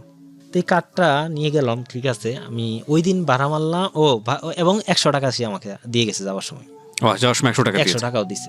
তো আমি ওই দিন তো আমি জমা দিতে পারতাম না, না হলে জমা দিয়ে বা এর আগেও কিছু মারছিলাম, এর পরেও মারলাম, মাইরা ওই দিনকে পাইলাম 90 টাকায়, আরো 10 টাকা বেশি। তো এইভাবে আমি 2 দিন চালাইলাম রিক্সা। এই খবরটা আবার এই যে তখন তো প্রায় 7 টাকা না 10 টাকা মিনিট ফোন কল, তো আমার ভাইয়ের তখনই মোবাইল আছে, আমার বাইকে ফোন দিয়ে ওই ছেলেটা জানাইছে আপনার ভাই কিন্তু রিক্সা চালাইতেছে, যে ছেলেটা আমাকে হেল্প করে। তো আমার ভাই তো টাকা পয়সা ধার দেনা করে ঢাকা আসছে, আইসা সাইরে জড়াই দেবে কান্না যে তুই ভাই রিক্সা চালাবি আর আমি এইভাবেই। তো পরে ভাই বললো তোর ড্রাইভিং করতে যা লাগবো আমি আসি, যত টাকা লাগে আমি দেখবো, তুই কিভাবে কি পাইলে কি হয় তুই দেখ। তো পরে যারা গাড়ি চালা তাদের বললাম ভাই যে কোনো মূল্যে আমাকে একটু গাড়ি নিয়ে দেন। আমি বাসায় যেয়ে থাকি, তো ওই ফ্লোরের মধ্যে এক কোনাই সব লোকের মধ্যে কার্ডটা হারাই ফেলছি, ওই ম্যাডামের কার্ডটা। আচ্ছা, তারপরে ওই ড্রাইভারের মাধ্যমেই গেছি, যায় সাইরা ওই শিহাব ট্যাক্সি ক্যাব ছিল ব্ল্যাক কালারের, তখন খিলগা তালতলা। তো ওই শিহাব ট্যাক্সি ক্যাবের একটা কোম্পানি, তো শিহাব ট্যাক্সি ক্যাব, ওই জায়গায় যায় হারে ম্যানেজারকে 500 টাকা ঘুষ দিয়া ট্যাক্সি ক্যাব নিলাম, দিল 600 টাকা জমা, তেলের গাড়ি তখন। তো আমি তখন এমন ড্রাইভার করি যে আমি প্রথম একটা ভাড়া নিয়ে গেছি আপনার এই যে হাজিপাড়া পেট্রোল পাম্পের অপোজিটে, উনি যাবো গাজীপুর। তা আমি ভাড়া নিয়ে যাওয়ার পরে তা আমি তো মানে আমার হাত ওইভাবে সেট হয় না, আমার কি সব কিছু হইলে আমার সাহসের উপর চলতেছে। আমি কিন্তু ঢাকা শহরে চালাইনি একদিনও গাড়ি, এরপরে ওই গ্রামে যে চালাইছি, এরপর কি আমাকে বড় হইতে হবে, আমাকে উঠতে হবে, এবং আমার পিছনে তাকানোর কোনো ওয়ে নেই, আমাকে ড্রাইভারি করতে হবে, আর মরি আর বাঁচি, আমার এই চিন্তা এই সাহস থেকেই গাড়ি নিয়ে গেলাম। আচ্ছা, গাড়ি এইটুক যাইতেই 3-4 বার বন্ধ করে ফেলছি, আমার হাত তো ওইভাবে সেট হয় নাই। তো যাওয়ার পরে যখন যাত্রী নামার পরে যাত্রী উঠছে, আমি ওখান থেকে ঘুরানের ভাব দেখেই ওই যাত্রী বলতেছে আমি মাপ চাই, আমি তোমার গাড়িতে যাব না, তুমি আমাকে নামাই দাও। 50 টাকা দিয়ে আমাকে বিদায় করে দিল, কারণ বুঝতে পারছে নতুন ড্রাইভার আর পুরান ড্রাইভারের মধ্যেই। পরে আমার গাড়িতে আর ওই দেখা গেছে যাত্রী উঠে আমি খালি কি করি, যেখানে যাইতে চাই এখানে যাই, এইভাবে গাড়ি চালাই। তো চালাইতে দেখা গেছে হাত ক্লিয়ার করি, এবং প্রত্যেক দিন জমা বড় ভাই টাকা দেয়, খালি জমা ভরে দেয়, তেলে যা মারি খালি তেল ভরি, খালি তেল কিনা তেল ভরি। এইভাবে করতে করতে আমার হাত মানে এই যে পায়ের মধ্যে ফ্লাস আর এক্সেলেটার চাপতে আমি স্যান্ডেল পাও দিয়ে চালাইতে পারি না। আমি কেমন ড্রাইভার, মানে স্যান্ডেল পাও দিয়ে মাপ বুঝি না, এরকম ক্লাস ব্রেক করতে কি চালাতেন আপনি? ট্যাক্সি ক্যাব, ব্ল্যাক কালার, কালো ট্যাক্সি ক্যাব। লাইসেন্স ছিল না তখন, 2 নাম্বার একটা লাইসেন্স 500 টাকা দিয়ে করে নিয়েছিলাম। আচ্ছা, যা সত্য তাই বলতে আসছেন আজকে এখানে। হ্যাঁ, তো আমি এইভাবে ব্রেক করে এইভাবে করতে আমার পায়ে ঠুসা পড়ে গেছে, আমি স্যান্ডেল পাতে চালাইতে পারি না, আমার মাপ বুঝি না। তো এরকম করে প্রায় 15 দিন একটা না 15 দিন আমার ভাই আমার কাছে থাকলো, 15 দিন আমি ড্রাইভিং মোটামুটি হাত ক্লিয়ার হয়ে গেছে। তখন ভাই বিভিন্নভাবে অপশন খুঁজতেছে কি করা তা। তো আমাদের অনেক আগে দোকানে ছিল শামীম নামে এক লোক কাজ করতো, আমাদের দোকানের কর্মচারী। তো সে গাড়ি চালাই তেজগাঁ বেগুনবাড়িতে, ও ট্যাক্সি ক্যাব চালায়। ইন দ্য মিন টাইম আপনার মমতার সঙ্গে কোনো যোগাযোগ না, নাই? তার সাথে আর যোগাযোগ বাড়ি নাই, চলে গেছে। বাড়ি চলে গেছে। আচ্ছা। তো ও ট্যাক্সি ক্যাব মানে ও ট্যাক্সি ক্যাব চালাইয়া, তো ভাই তার সাথে যোগাযোগ করছে যে তুই যে কোনো মূল্যে আমার ভাইকে একটু ব্যবস্থা করে দে। বললো আমার মালিকের তো 2টা গাড়ি, আচ্ছা দেখি কি করা যায়। সে তার মালিকের সাথে কথা বলছে, বলে আমাকে সে আইসে খুঁজেও গেছে খিলগা তালতলা, আমাকে পায় নাই। সে ওই যে এক দোকানদারকে বলে গেছে যে একটা অ্যাড্রেস দিয়ে গেছে, সে থাকে গ্রিন রোডে, তার সাথে দেখা করতে। তা আমি পরের দিন সকালবেলা, এর মধ্যে ভাই চলে গেছে, আমি এদিকে গাড়ি চালাই আবার রেস্ট নিতেছি, মানে ওই দিন রেস্ট নিতেছি। তো পরের দিন সকালবেলা আমি গাড়ি নিয়ে ওই কি বলি গাড়ি ছাড়াই তার সাথে দেখা করতে যাবো, হাইটে যাইতেছি এফডিসি সামান দিয়া। তো এফডিসি আমার দেখাইতেছে, ও তো সব চিনে। এর মধ্যে বাবুল নামে ওই যে চেয়ারম্যান যে আমার ছিল, তার শালা বাবুল নামে সম্পাদনার কাজ করতো। আমার বললো যে মামা তুমি কই যাও? আমি বললাম যে আমি তো যাইতেছি গ্রিন রোডে। কই এফডিসি ভিতরে যাবা? খুব লোভ জাগলো, ভিতরে গেলাম।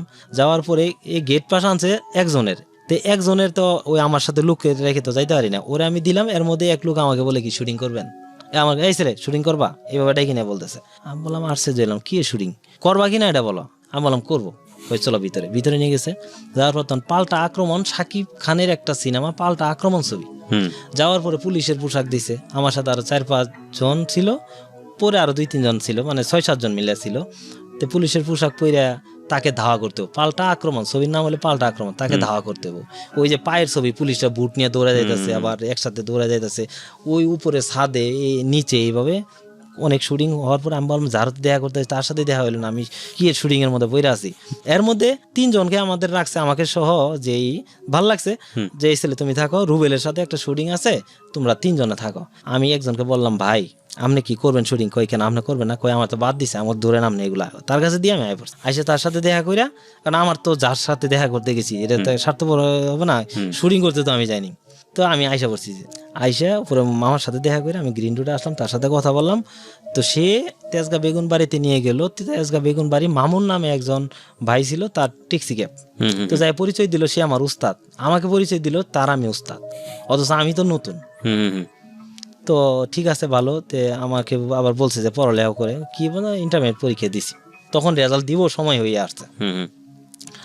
তো আমাকে গাড়ি দিল কি, তখন তার 2টা ট্যাক্সি ক্যাব, 2টার মধ্যে একটা ট্যাক্সি ক্যাব হইলো গ্যাসে চলে, তখন গ্যাসের পাম্প নতুন নামছে ঢাকা শহরে, আর একটা তেলের ডামারে দেয় না, আমার গ্যাসের ডাই আমারে দিল, সিনিয়র ড্রাইভার পাইবে।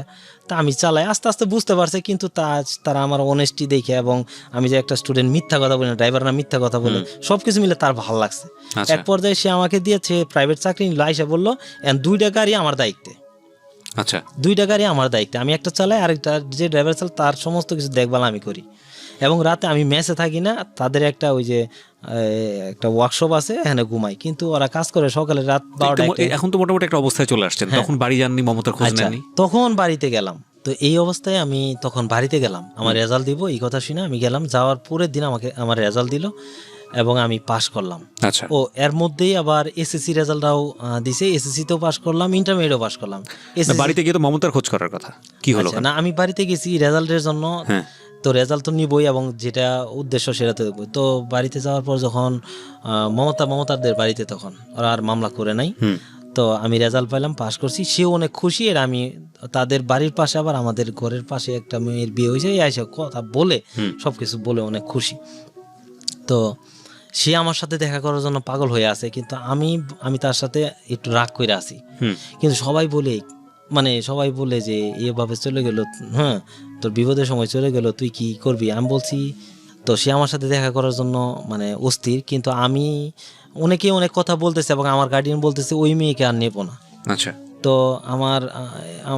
আমার কথা হইলো যে সে আমার তো ওয়াইফ, তাকে তো আমি ডিভোর্স দেইনি, তো তার সাথে অ্যাটলিস্ট এই প্রশ্নটা আমার করা উচিত, তুমি কেন চলে গেলে? রাইট। তো আমি ভাবতেছি, কিন্তু তার সাথে দেখার কোনো নাই। এর মধ্যে কি হয়েছে, আমার যে পাশে বোন বিয়ে দিছি, এই ভগ্নিপতির সৎ ভাইদের সাথে ঝামেলা, মানে তারা কি নিয়ে সাংসারিক জিনিস নিয়ে ঝামেলা করে। তা আমি আবার আসছি, ভগ্নিপতিরা মারছে দেখতে গেছি। যাওয়ার পরে দেখেছেন তারা ভাবছে যে আমি তাদেরকে মারতে গেছি। তারা কি হয়েছে, উল্টা আসছে আমাদেরকে মারতে, মানে তারা ভাবছে যে পক্ষ হয়ে গেছে। আমি কিন্তু আসলে ওই মন মানসিকতা নিয়ে যাইনি। তো যখন মারতে আসছে তখন আমার মাথায় রক্ত উঠে গেছে, আমি ইচ্ছা মতন দুইটারে পিড়েছি দুই বাইরে, পরে তারা আবার 2টা মামলা দিল আমার নামে। ওই সময়টাতে আরো 2টা মামলা হয়েছে, আর 2টা মামলা দিল তারা। আচ্ছা, এই মামলাও লিড দিতেছে তুরফ চেয়ারম্যান। ওকে ওকে। দেওয়ার পরে এদিক থেকে মামলা দিছে, ঠিক আছে। আবার আমি কি করছি, তো তার সাথে দেখা করা দরকার। আমি ওই সে আমাদের বাড়ির কাছে একটা মিজান ভাই ছিল, আমাদের ফ্রেন্ড সার্কেল, তো তাদের ওখানে সে টিভি দেখতেছে, মানে গেছে এমনি বেড়াইতে, টিভি দেখতেছে। আমি বাজারে যাওয়ার আগে বাজারে যাইতেছি, এর মধ্যে সে আমাকে দাঁড় করাইছে, তুমি একটু ঘরে আসো তো। কে এটা? ওই মিজান ভাই। মিজান, আচ্ছা। তো আমি ঘরে গেছি, যাওয়ার পরে বলতেছে যে তুমি একটু আমার, মানে সবাই মিলে টিভি দেখতেছে, তো বলতেছে তুমি ওই ঘরে আসো, ওই ঘরে তোমার সাথে একটু কথা আছে। অ্যাকচুয়ালি এটা হইলো মমতারই আবদার ছিল যে আমাকে যাতে যে কোনো মূল্যে তার কাছে দেয়। আচ্ছা আচ্ছা। তা আমি ঘরে ঢোকার সাথে সাথে সে আমার পা ধরে ধরছে, ধরে বলতেছে আমি ভুল করছি, আমাকে তো মাফ করে দাও, আমি তো তোমার বউ, ভুল মানুষ এই করে বিভিন্ন কিছু বলে সে কাঁদতেছে। কতদিন পরে দেখা আপনার মমতার সঙ্গে? তখন দেখা প্রায় 3 মাস, আচ্ছা, এরকম। ওকে, তারপর সে এটা বলতেছে। এখন আমি কি করব, তাকে প্রশ্ন করার কোনো ওয়ে আর মানে পাচ্ছি না। এর মধ্যে কি হয়েছে, ওই বাড়িতে খবর গেছে, তার বাড়িতে যে মমতা আমার সাথে কথা বলতেছে, তার বাড়ি তো কাছেই। এক মহিলা এসে বলতেছে, মমতা তুই লালচানের সাথে দেখা করতেছস, তোর বাবা দা নিয়ে আসতেছে, মানে তার গার্ডিয়ানও আমাকে দিবে না, আমার গার্ডিয়ানও নিবে না। আমি তো সাথে সাথে বললো যে তুমি তাড়াতাড়ি যাওয়া। তো আমি বাজারে চলে গেছি। তো ঠিক আছে, যেহেতু সে বলছে তার সাথে আমার দেখা করা দরকার, তো এইভাবে চলে আমি বাজারে যাওয়ার পরে এইভাবে চলতেছে। তো মামলা খাইছি, ওইভাবে মামলাটা পুলিশ ওই আবার খুঁজতে আসে বাড়িতে। তো রাতের বেলা ওর সাথে আমি দেখা করি, রাতের বেলা, কারণ ও তো আমার ওয়াইফ। এটা আমি দিনের বেলা কেন পারি না, দিনের বেলা তো আমার গার্ডিয়ান দিবে না, ওর গার্ডিয়ানও দিবে না, ঠিক আছে। তো এর মধ্যেই আমরা কিভাবে কি করি, ওরকে বলি যে তুমি একটা দিনের বেলা দেখা কোনোদিন করলে বলি যে একটা উড়না নিয়ে তুমি একটা রিক্সা নিয়ে আসা পারবা।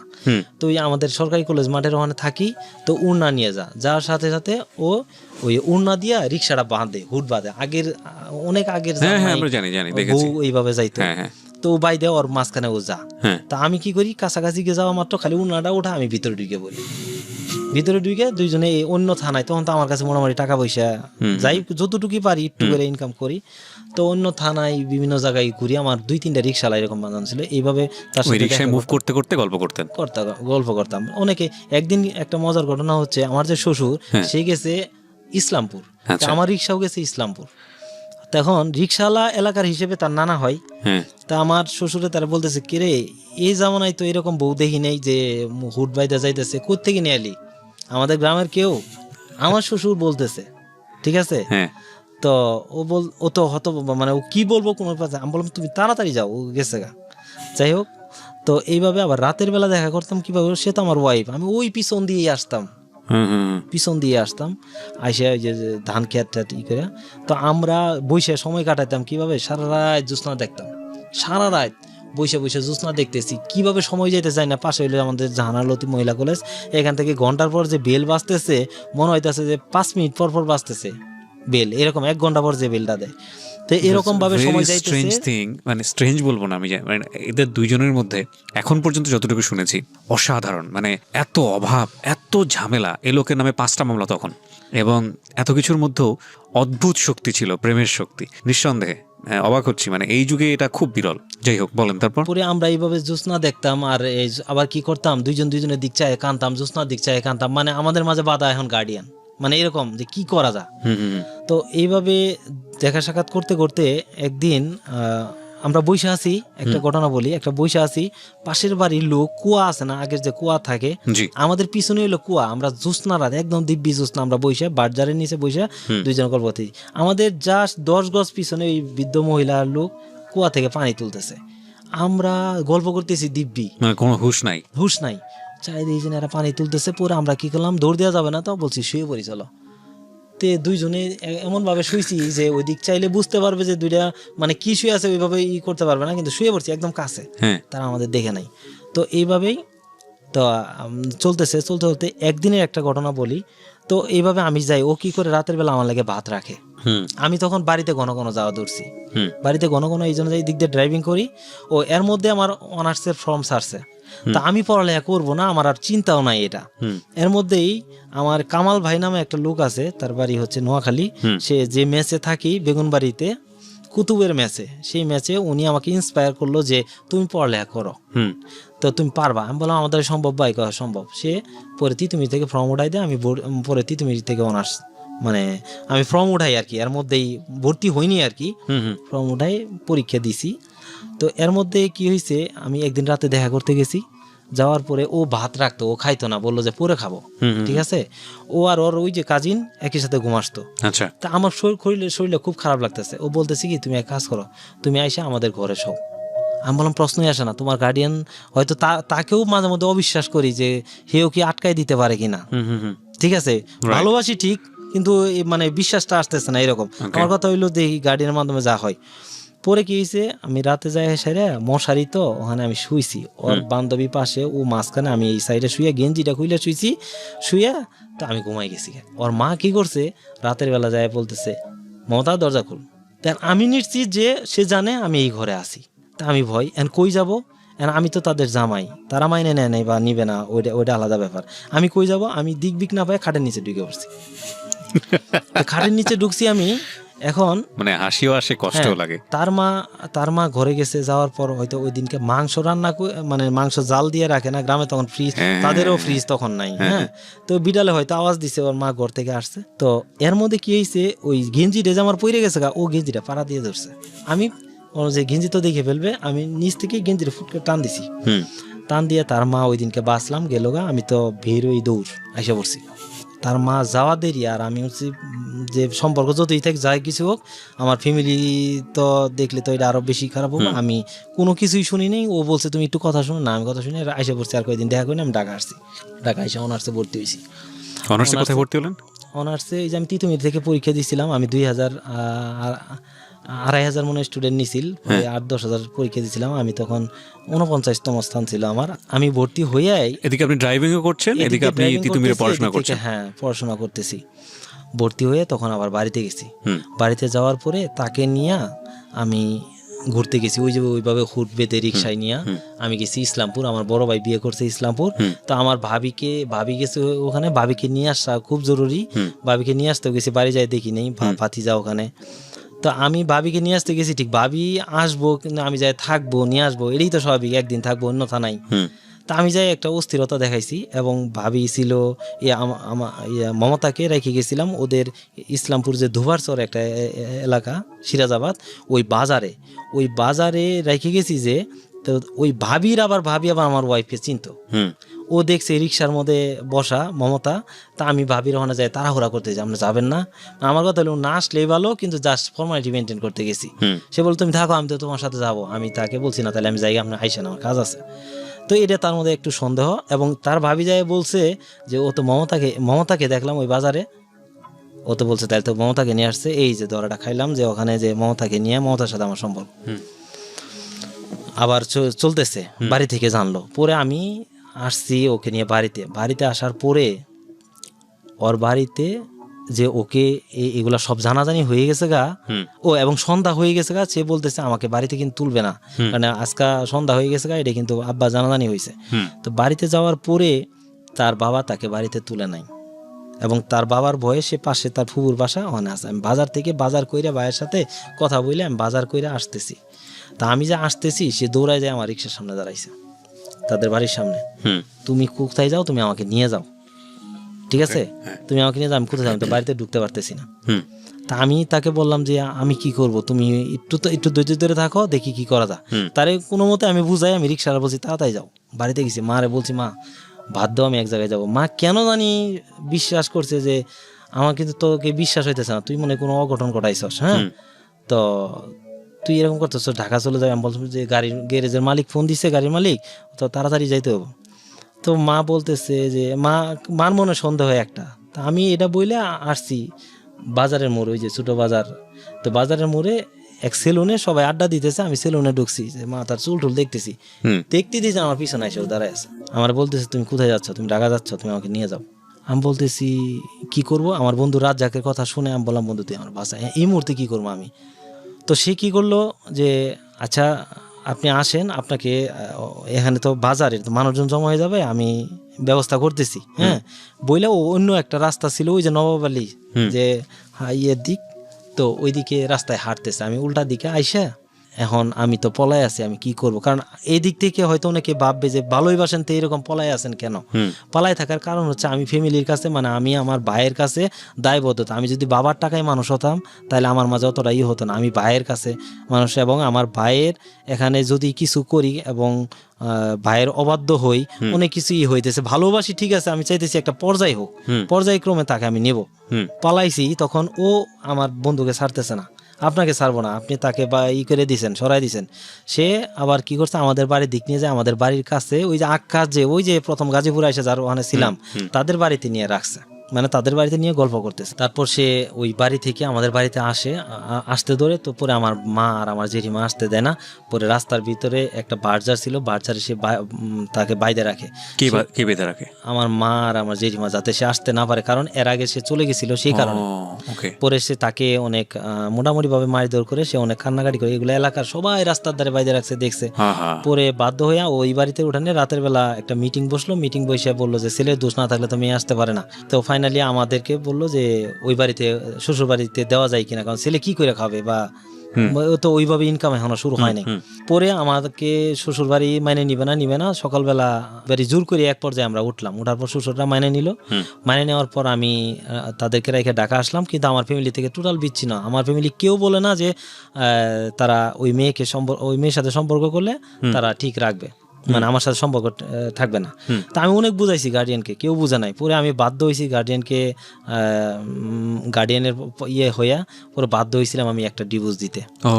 এক তালাক দিছি। এটা আসলে এটা আমি মন থেকে চাইনি, তো গার্জিয়ানের উপর রাগ করে যে করে সবকিছু মিলে দিছি, মানে গার্জিয়ানও চাইছিল আর কি যে তাহলে হয় না। পরে এক তালাক দেওয়ার পরে ওরা দিল মামলা, তারা নারী নির্যাতন মামলা দিল, কয়েকটা মামলা দিল আমার নামে। কটা মামলা দিল? তখন তারা 2টা মামলা দিছে। তার মানে আপনার মামলা হলো 7টা? 2টা না 3টা, আরেকটা মানে জিডি করে আসছিল, হুমকি ধমকি দিতেছিল। টোটাল 8টা মামলা চলছে আপনার তখন? তো মামলা দিল, মামলা দেওয়ার পরে আমার এই মামলা হইতেছে। এর মাঝখানে যে এই মামলাগুলো হয়েছিল আমার, এগুলো হাজিরে দিতেছিলাম আমি, কিন্তু মানে অনেক হাজিরে, এই যে সপ্তাহে 15 দিন পর যে বাড়িতে আসার কারণ হাজিরে মেন উদ্দেশ্য বা এই জন্য আসি। তো এইভাবেই চলতে পরে এক পর্যায়ে দেখলাম যে মামলা কিন্তু চলতেছে 2 পক্ষ থেকেই। আমরা মামলা করিনি, বাট আমরা চালাইছি। আমার ভাইয়ের প্রায় 1-1.5 লাখ টাকা খরচ হয়ে গেছে। হয়ে যাওয়ার পরে তখন দেখলাম যে না, এইভাবে তো আসলে টিকা যায় না, কি করা। তখন আমার অনার্স ফার্স্ট ইয়ার ফাইনাল হবে। অনার্স ফার্স্ট ইয়ার ফাইনাল যখন আপনি গাড়ি চালান? আমি গাড়ি চালাই, পাশাপাশি অনার্স করতেছি। তো ভাবতেছি এখন অনার্স ফার্স্ট ইয়ার ফাইনাল, তার মামলার হাজিরে দিতে গেলে আমাকে এবার আটকা পড়বো, কারণ এই নারী নির্যাতন মামলা আমার আটকা নিশ্চিত, তাহলে আমি পরীক্ষাটা দিতে পারবো না। এটাও একটা দিক। পরে আমার এক ফ্রেন্ড বলতেছে যে যাকে তুমি ভালোবাসো তাকে নিয়ে নয়, যে তোমাকে ভালোবাসো তাকে নিয়ে সংসার করো, তাহলে সুখী হবে। এই কথাটা আমার অন্তরে এমনভাবে লাগলো যে এই মেয়ে তো আমাকে ভালোবাসে, তাহলে আমি কি হবো এমন, হয়তো অনার্স করবো, মাস্টার্স করবো, আরও ভালো কিছু হবো, কিন্তু আমি তো এরকম ভালোবাসা যদি কেউ আমাকে না দেয়, আর ও তো আমাকে ভালোবাসে, আমিও তো তাকে ভালোবাসি, তাহলে আমি তাকে নিয়ে সংসার করবো। ফ্যামিলি থেকে যা খুশি তাই হোক। আবার তার সাথে আমি যোগাযোগ করি, এবং সে কি বলে, ডিভোর্স দেওয়ার পরে যে মামলা চলতেছে, এরপর তার সাথে যখন আমি যাই তার সাথে দেখা করতে, মানে তার বাড়ির পিছনে সে বাচ্চাদের নিয়ে বসি খেলতেছিল। আমি ওখানে গেছি, তোমার সাথে কথা বলতে চাই। সে কাছে এসে চোখের পানি ফেলে আমার কপালের মধ্যে একটা চুমা দিয়ে বললো, তুমি ভালো থেকো, আমি দোয়া করি তুমি অনেক বড় হবা। আমার না আরো খুব খারাপ লাগলো যে মেয়েকে আমি ডিভোর্স দিলাম, যে মেয়েকে এত কিছু, সেই মেয়ে এত কিছু বলতেছে, সব কিছু বাদ, আমি তাকে নিয়ে সংসার করবো। আচ্ছা, সেকেন্ড ইয়ারে উঠছেন, অনার্স পলিটিক্যাল সায়েন্সে পড়ছেন, জি, গাড়ি চালান, জি, আর হলো বউ নিয়ে আসলেন, জি, পাশাপাশি। তো এইভাবেই সংসার চলতেছে। আমি সপ্তাহে তখন তো একটু গাড়ি বেশি চালাইতে হয়, তাও 2 দিন 3 দিন গাড়ি চালাইতাম। সকালে যাইতাম, আমি রাত 12টায় 1টায় আসতাম, এবং আমি প্রচুর পরিশ্রম করতাম। আপনার ওয়াইফ তখন বাসায় একা? এবং এর মাঝখানে যে গ্যাপগুলো থাকতো আমি কলেজ করতাম, এবং সে আমাকে পরীক্ষার আগে বা এই সময় দিত, সে আমাকে পর্যাপ্ত সময়, মানে কেমন কি পড়ালেখার জন্য সুযোগ তৈরি করে দিত, কোনো প্রকার ডিস্টার্ব করতো না। সে পাশে আমি পড়ালেখা করতেছি, তো সে কোনো ডিস্টার্ব করতো না, সাপোর্ট দিয়ে যাইতো। তখন আমি ভাবলাম, আমি যদি অনার্স করি, তাহলে আমার ওয়াইফ যদি আমাকে মূল্যায়ন না করে তাহলে তো হয় না, তাহলে আমার ওয়াইফকেও তো করাইতে হবে। তাকে সে যদি শিক্ষিত না হয়, আরেকজন শিক্ষিত মূল্যায়ন করবে না। তাকে আমি পরে উন্মুক্ত থেকে এসএসসি করলাম। আমি শর্টকাটে বলি, তাকে এসএসসি পাস করাইছি, ইন্টারমিডিয়েট পাস করাইছি। তার স্বপ্ন ছিল যে সে নার্সিংয়ে পড়বে, তাকে আমি নার্সিংয়ে ভর্তি করাইছিলাম মিরপুর 2 নম্বরে। এই কলেজটার নাম ভুলে গেছি অনেকদিন আগে। ওই কলেজে আমি ভর্তি করছিলাম 12,000 টাকা দিয়া ফাইনালি। তো নার্সিংটা করে নাই, পরে বললো যে আমি ডিগ্রি কমপ্লিট করবো। জাহানারা মহিলা কলেজে তাকে আমি ডিগ্রিতে ভর্তি করছি, ও সে সেকেন্ড ইয়ার পরে নাই। আচ্ছা, এই তো এখন তাকে এইভাবে আমাদের সংসার চলতে। তো ওই যে সজীব রে নিয়ে কিছু ঘটনা করছে, সে মোবাইল নিয়ে, ওই যে সজীব ঢাকা, দরকার নাই, তার 3টা মামলা দিছিল যে আমার নামে, মামলা যায়নি না, দুটার জায়গায় আর দরকার নাই। তারপরে এই অবস্থায় আমার চিন্তা হলো যে আমি কি করব এখন, আমার এখন সম্পদ বলতে কি, যে আমার পড়ালেখাটাই একটা সম্পদ, আর কিছুই না। তো আমরা যা ইনকাম করি কোনোভাবে মানে ওইভাবে খাইতেও পারি না। দেখা গেছে যে এই সব কিছু দিয়া, ভাষা ভাড়া দিয়া, দেখা গেছে 1 পট চাল রান্না করলে এটা 2বারও খাই, 2জনে মিলে 1 পট চাল আমি 2বার খাই, মানে কোনো মতে খালি জীবন বাঁচাই, এরকমও হয়। তো এইভাবে চলতেছে দেখা গেছে ওই যে পাশে যে যার সাথে থাকি অনেক মানে কিছু ইউজ করতে দেয় না, বা সাবজেক্ট থাকলে যা হয়, এভাবে অনেক কষ্টগুলো আমরা, কষ্ট কি আমার ওয়াইফ বুঝছে, এবং আমরা সেভাবেই করতেছি। তো এর মধ্যে আমার অনার্স করলাম যখন, ফাইনাল ইয়ার অনার্স, এর মাঝেই আমি যখন ড্রাইভিং করি, ট্যাক্সি ক্যাব নিয়ে বিভিন্ন জায়গায় যাই, তখন বলে কি ভাই যাবেন ভাড়া নিয়ে, কোথায়? বায়ার যাবে। আর বায়ার যাবে মানে বায়ার কোথায় যাবে? বললো যে বায়ার যাবে, আপনি আসেন। গেছি, যাওয়ার পর দেখছেন আমার মতোই মানুষ, তো এ বায়ার কেমনে? আমি জানি ফরেনার হচ্ছে বায়ার। তো তার অ্যাডভান্স ভাড়া দিত, তাকে কি আপ্যায়ন সব কিছু করতো।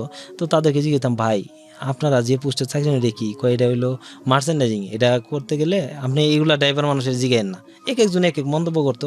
তো একজনের কাছে বললো যে এই লাইনে পড়ালেখা করতে, অথবা অনার্স মাস্টার্স করতে হয়, তারপরে অথবা আরেকটা BGMA থেকে, BIFT থেকে একটা কোর্স আছে সমস্যা, এটা করতে হয়। তখন আমার স্বপ্ন জাগলো যে পড়ালেখা শেষ করে আমি এটাই করব, যে কোনো মূল্যে এটা করবো। এটা করলে কি করতে হবে ভাই? বলতেছে যে তাহলে আপনি BIFT থেকে একটা শর্ট কোর্স করেন। আচ্ছা।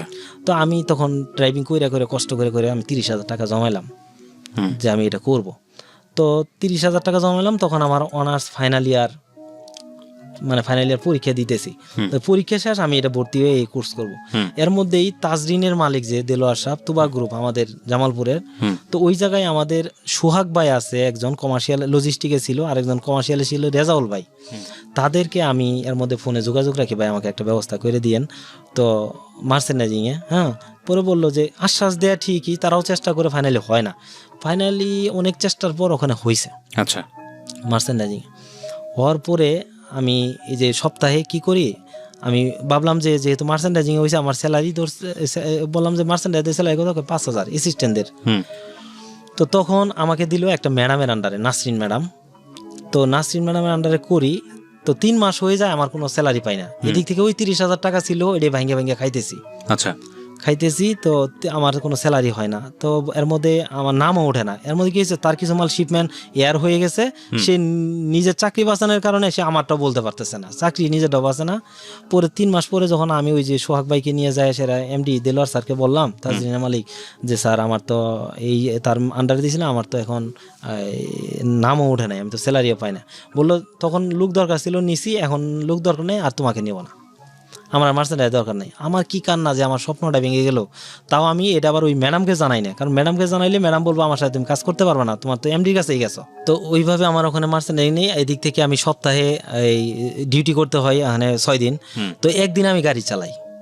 তো সপ্তাহে একদিন আমার পাশেই যে গ্যারেজের, 6 দিন আপনি ডিউটি করতেন, একদিন গাড়ি চালাইতাম। তো চালাই এইভাবে চলি। কিন্তু আমার ওয়াইফ আমাকে যথেষ্ট সাপোর্ট দিত, কিন্তু পাশের যে তারা যে মানে ভালোভাবে সবকিছু হইতেছে, আস্তে আস্তে তার মনেও লাগে যে আমার নিত্য প্রয়োজনীয় যেটা, এটা দরকার। তো এইভাবে আমি যতটুকু পারি করি, সেও কষ্ট করে এইভাবে করতেছে। তো সে আমাকে সাপোর্ট দিয়ে যাইতে যেতে আমি ওই মার্চেন্ডাইজিংয়ে আস্তে আস্তে উন্নতি করা ধরলাম। উন্নতি করি, সে ওগুলা অনেক মানে ফিলিংস বোধ করে যে হ্যাঁ আমার হাজব্যান্ড একটা পর্যায়ে যাচ্ছে। তো এইভাবে, কিন্তু সে একটা জেদি ছিল, সে প্রচণ্ড জেদি ছিল, এবং সে কখনো সরি জিনিসটা বলতো না। তো সংসারে লাভ ম্যারেজ করলে যা হয় অনেক কিছুই, এর মধ্যে আমার শ্বশুরবাড়ি থেকে কিন্তু টোটাল 11 বছর মাইনে নেয়নি। 11 বছর 2014-তে মাইনে নিছে। তো এর মধ্যে সে বাপের বাড়ির সাথে কথা বলতে পারে না, আবার দেখা গেছে আমার বাড়ির সাথেও তেমন একটা নাই, আমার সাথে আমাকেও সারাদিন ওইভাবে পায় না, তার একটা মন মেজাজ কিটকিটা, বা লাভ ম্যারেজ করলে যা হয় আর কি, সে একটা উচ্ছৃঙ্খল অবস্থায় গেল। যেমন আমি কিন্তু অনেক ধৈর্যশীল, সে তার সাথে একটু মাঝে মধ্যে ঝগড়া লাগতো, এগুলা প্রেমের বিয়েতে হয়, যেটা হয়। তো আমি শুধু আল্লাহকে বলতাম, আল্লাহ তুমি তাকে হেদায়েত দাও, আল্লাহ তুমি মালিক, আমি তো অনেক কষ্ট করতেছি, এবং সেও চেষ্টা করতেছে, সে স্ট্রাগল করতেছে। তো তো ফাইনালি আমি তুবা গ্রুপ থেকে 2012-তে তাজরিনে যখন আগুন লাগলো তার 15 দিন আগে ফ্যাশন এক্সপ্রেস বাইং হাউসে জব নিলাম। ওই বাইং হাউসে কিছুদিন করার পরে আমি আবার আবির ফ্যাশন আহমেদ ফ্যাশনে ঢুকলাম। আহমেদ ফ্যাশন থেকে আমি ইয়েতে আসলাম, এই আহমেদ ফ্যাশনে 1 বছর করার পরে আমি হেরিটেজ বাইং হাউসে আসলাম। আচ্ছা, তো হেরিটেজ বাইং হাউস আমি এইভাবে ধাপে ধাপে, এবং আমি অনেক স্ট্রাগল করছি, অনেক পরিশ্রম করছি। পরিশ্রম কাকে কয়, কিভাবে করতে, আমি মানে আসলেও যে বোঝানো সম্ভব না। আমি অনেক, তো সেইভাবে আইসে এখানে আমি নিটোবেন 2টা ডিপার্টমেন্ট হেড হয়ে মার্চেন্ট ম্যানেজার হিসেবে করি। তো আস্তে আস্তে আস্তে আস্তে আমার উন্নতি হইতে থাকে, কিন্তু আমার সংসারের মধ্যে অশান্তি যেমন একটা আস্তে আস্তে আসতে থাকে। আচ্ছা, অশান্তিটা কি, যে সে মানে মানে বাচ্চা নাই, এর মধ্যে আমার কিন্তু 14 বছর কোনো বাচ্চা হয় না। আচ্ছা আচ্ছা, 14 বছর বাচ্চা হয় না। তো তার মাঝে একটা অশান্তি যে জামাইকে মানে সেভাবে পাইতেছে না, বা সবকিছু মিলে লাভ ম্যারেজের মধ্যে যা হয়। আমি শুধু আল্লাহকে ডাকতাম, এবং আমাদের মাঝে এমন একটা পর্যায়ে একদিন চলে গেছে। একদিন একটা ঘটনা বলি, সে দরজা আমার সামনে ঝগড়া করে দরজা লাগাইয়া সে ফাঁস টানাইতেছে, আমি দেখতেছি যে সে ফাঁস টানাইতেছে। আমি নিচে দৌড়াই দারোয়ানকে পাইনি, পরে এক পাশের মহিলা একটা ভাবি পাইছি ব্যাংকার, ওনাকে ডাইকে নিয়ে আসছে, উনি এসে অনেক বুঝাইছে। তখন থেকে আমি আল্লাহকে সুযোগ, আল্লাহ তুমি তাকে হেদায়েত করো, আল্লাহ তুমি হেদায়েত করো, কারণ আমাদের তো সংসার টিকাইতে হবে। তো এইভাবে করতে করতে তারপরে এক পর্যায়ে আল্লাহ তাকে এমন হেদায়েত দিছে, এখন সে 5 ওয়াক্ত নামাজ পড়ার পরে চেষ্টা করে 5 ওয়াক্ত নামাজের পরেই কোরআন পড়বে। এবং আমি কোরআনের শিক্ষা ছিল না, আল্লাহ দিলে আমি 10 মাস সহি শুদ্ধ কোরআন শিখছি। এখন আমি ওই যে 2017-18 পর থেকে আমি দাঁড়িয়ে রাখছি। এবং এর মধ্যে আমি বলি যে আমি 2013-তে এর মধ্যে গাজীপুরে একটা জায়গা কিনছি। তো বাচ্চা কাচ্চা হয়েছে? হ্যাঁ, না তখন বাচ্চা কাচ্চা হয় না, এখন তো বাচ্চা কাচ্চা আছে। হ্যাঁ, এখন বাচ্চা কাচ্চা আছে। গাজীপুরে একটা জায়গায় কিনছিলাম, তারপরে 2017-তে আইসা জামালপুর শহরে একটা জায়গায় কিনলাম। আচ্ছা, তো আমার 14 বছর যখন বাচ্চা না হয়, তখন আমি ভাবতেছি একটা বাচ্চা পুষিয়ে নিব। তখন আমার ওয়াইফ হেদায়েতে চলে আসছে, ভালোভাবে হেদায়েতে চলে আসছে, এবং আমরা অনেক সুখী। বাচ্চা নাই, এরই একটা অসুখ, সে শুধু ভাবে বাচ্চা কি করব। তা আমরা আল্লাহকে অনেক ডাকি, কান্নাকাটি করি, এবং তার এই পিছনে আমি আল্লাহকে ডাকতাম তাকে হেদায়েত দেওয়া, এবং হেদায়েত দেওয়ার পর থেকেই আমরা নামাজ কালাম 5 ওয়াক্ত পড়ি, এবং আমরা অনেক সুখী। হ্যাঁ, তো এর মধ্যে বাচ্চা হয় না, আমরা ট্রাই করতেছি। তো ভাবিকে বললাম, ভাবি আমাদেরকে তো বাচ্চা হয় না, আমরা টাকা পয়সা যেগুলাই করতেছি এগুলো কে খাবে, তা আপনি একটা বাচ্চা নিয়ে দেন। বললো তোমার তো ভাতিজা বড় হয়ে গেছে, এখানকে কেমনে নেই। এরপরও সে বললো তোমার ভাইয়ের সাথে কথা বলে দেখি। সে ট্রাই করে বাচ্চা কনসেপ্ট করছে, করার পর বললো যে বাচ্চা কনসেপ্ট করছে, তোমরা কি নিবা, আমাদের কিন্তু বাচ্চা দরকার নাই, কথাটা এইভাবে বললো। তখন আমার ওয়াইফেরও ট্রিটমেন্ট চলতেছে। তো আমার ওয়াইফ বললো যে হ্যাঁ নিব। তো আমিও বুঝলাম, আমি আমার ওয়াইফ দুজনে মিলে বুঝিয়ে বললাম হ্যাঁ আমরা বাচ্চা নিব। তো রাজি হওয়ার আল্লাহ কি কাম, 1 মাস পরে আমাদের কনসেপ্ট করলো। তো আমি বললাম যে ঠিক আছে, 2 দিকে হলো যে আলহামদুলিল্লাহ আমরা বাচ্চা নেব। তো এই দিক থেকে আমাদের পুরো বাচ্চা যখনই বললাম যে নেব, 2015 সেপ্টেম্বরে 11 তারিখে দুইটা টুইন বেবি হলো ভাবির, মানে 2টা ছেলে হলো। মাশাআল্লাহ, আল্লাহর কি মহিমা যে সেও মন থেকে দিতে চাইছে, আমরাও নিতে চাইছি, 2টা ছেলেই হয়েছে। আল্লাহ যাতে মানে কোনো নারাজ না হয়, আমি তো অনেক খুশি। যাই সিজারের টাকা সব কিছু জামালপুর নিরাময়ে সিজার হলো, আমি সব কিছু দেখভাল করলাম। বাচ্চা নিব আমরা। জাস্ট 2 মাস পর নভেম্বরের 11 তারিখে 2015 আমার একটা ছেলে হলো। মাশাআল্লাহ, মাশাআল্লাহ। আচ্ছা, ওই 2টা ছেলের এগেইনস্টে আমি তাদেরকে নিয়ে আসলাম, কারণ আচ্ছা, মানে পেলে পুষে বড় করে দেওয়ার জায়গাটা থেকে আপনি আলটিমেটলি হচ্ছে বড় দুজনকে নিয়ে আসছেন এবং দায়িত্ব পালন করছেন, কারণ আপনার বড় ভাইও আপনার প্রতি অনেক দায়িত্ব পালন করেছে। এখন আপনার আল্লাহর রহমতে সবকিছু মিলিয়ে অবস্থা তো সেই জায়গাটাই নাই না, মোটামুটি প্রপার্টিও আছে। জি, সবকিছু মিলিয়ে কত টাকার প্রপার্টি আছে এখন? আলহামদুলিল্লাহ আমি আবার আরেকটা ফ্ল্যাট কিনছি। ও, একটা ফ্ল্যাটও কিনে ফেলেছেন ঢাকাতে? ইয়াতে আশকোনা, দক্ষিণ খান কেসি হসপিটালের পিছনে আনোয়ারবাগে। তার মানে আমরা বলতে পারি আপনি কোটিপতি?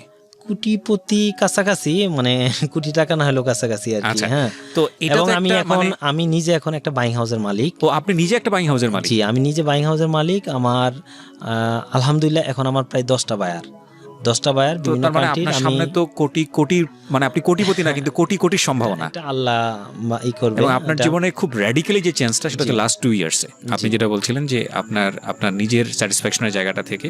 আমি শুধু এখানে একটা লাইনে যোগ করে আজকের এই অনুষ্ঠানটা শেষ করতে চাই। প্রিয় শ্রোতা, যারা অনেক বেশি ডিফিকাল্ট সিচুয়েশনের মধ্যে আছেন, যারা ভয়ঙ্কর রকমভাবে বিপদগ্রস্ত বিভিন্ন অ্যাঙ্গেল থেকে, তারা অনেক বেশি আশাবাদী হন। কারণ আপনি যদি সৃষ্টিকর্তাকে বিশ্বাস করেন, আপনি যদি আল্লাহকে বিশ্বাস করেন, তাহলে এটা অবিসম্ভাব্য সত্য। সেটা হলো আপনার খারাপ সময় যাচ্ছে মানে আপনার ভালো সংবাদ আসছে, অন দ্য ওয়ে। শুধু আপনাকে ধৈর্য ধরে তাওয়াক্কাল তু আলাল্লাহ, শুধু ধৈর্য ধরে টিকে থাকতে হবে, আর কিচ্ছু লাগবে না। এবং মজার বিষয় হচ্ছে, আপনি একটু জিনিস যদি চিন্তা করে দেখেন, যে ভাই আপনার উপর দায়িত্ব পালন করছে সেটার কিন্তু কিছুটা হলেও ঋণ শোধ করার আপনি সুযোগ পেয়েছেন তার জি। সন্তানদেরকে মানুষ করে। জি। It's very interesting angle.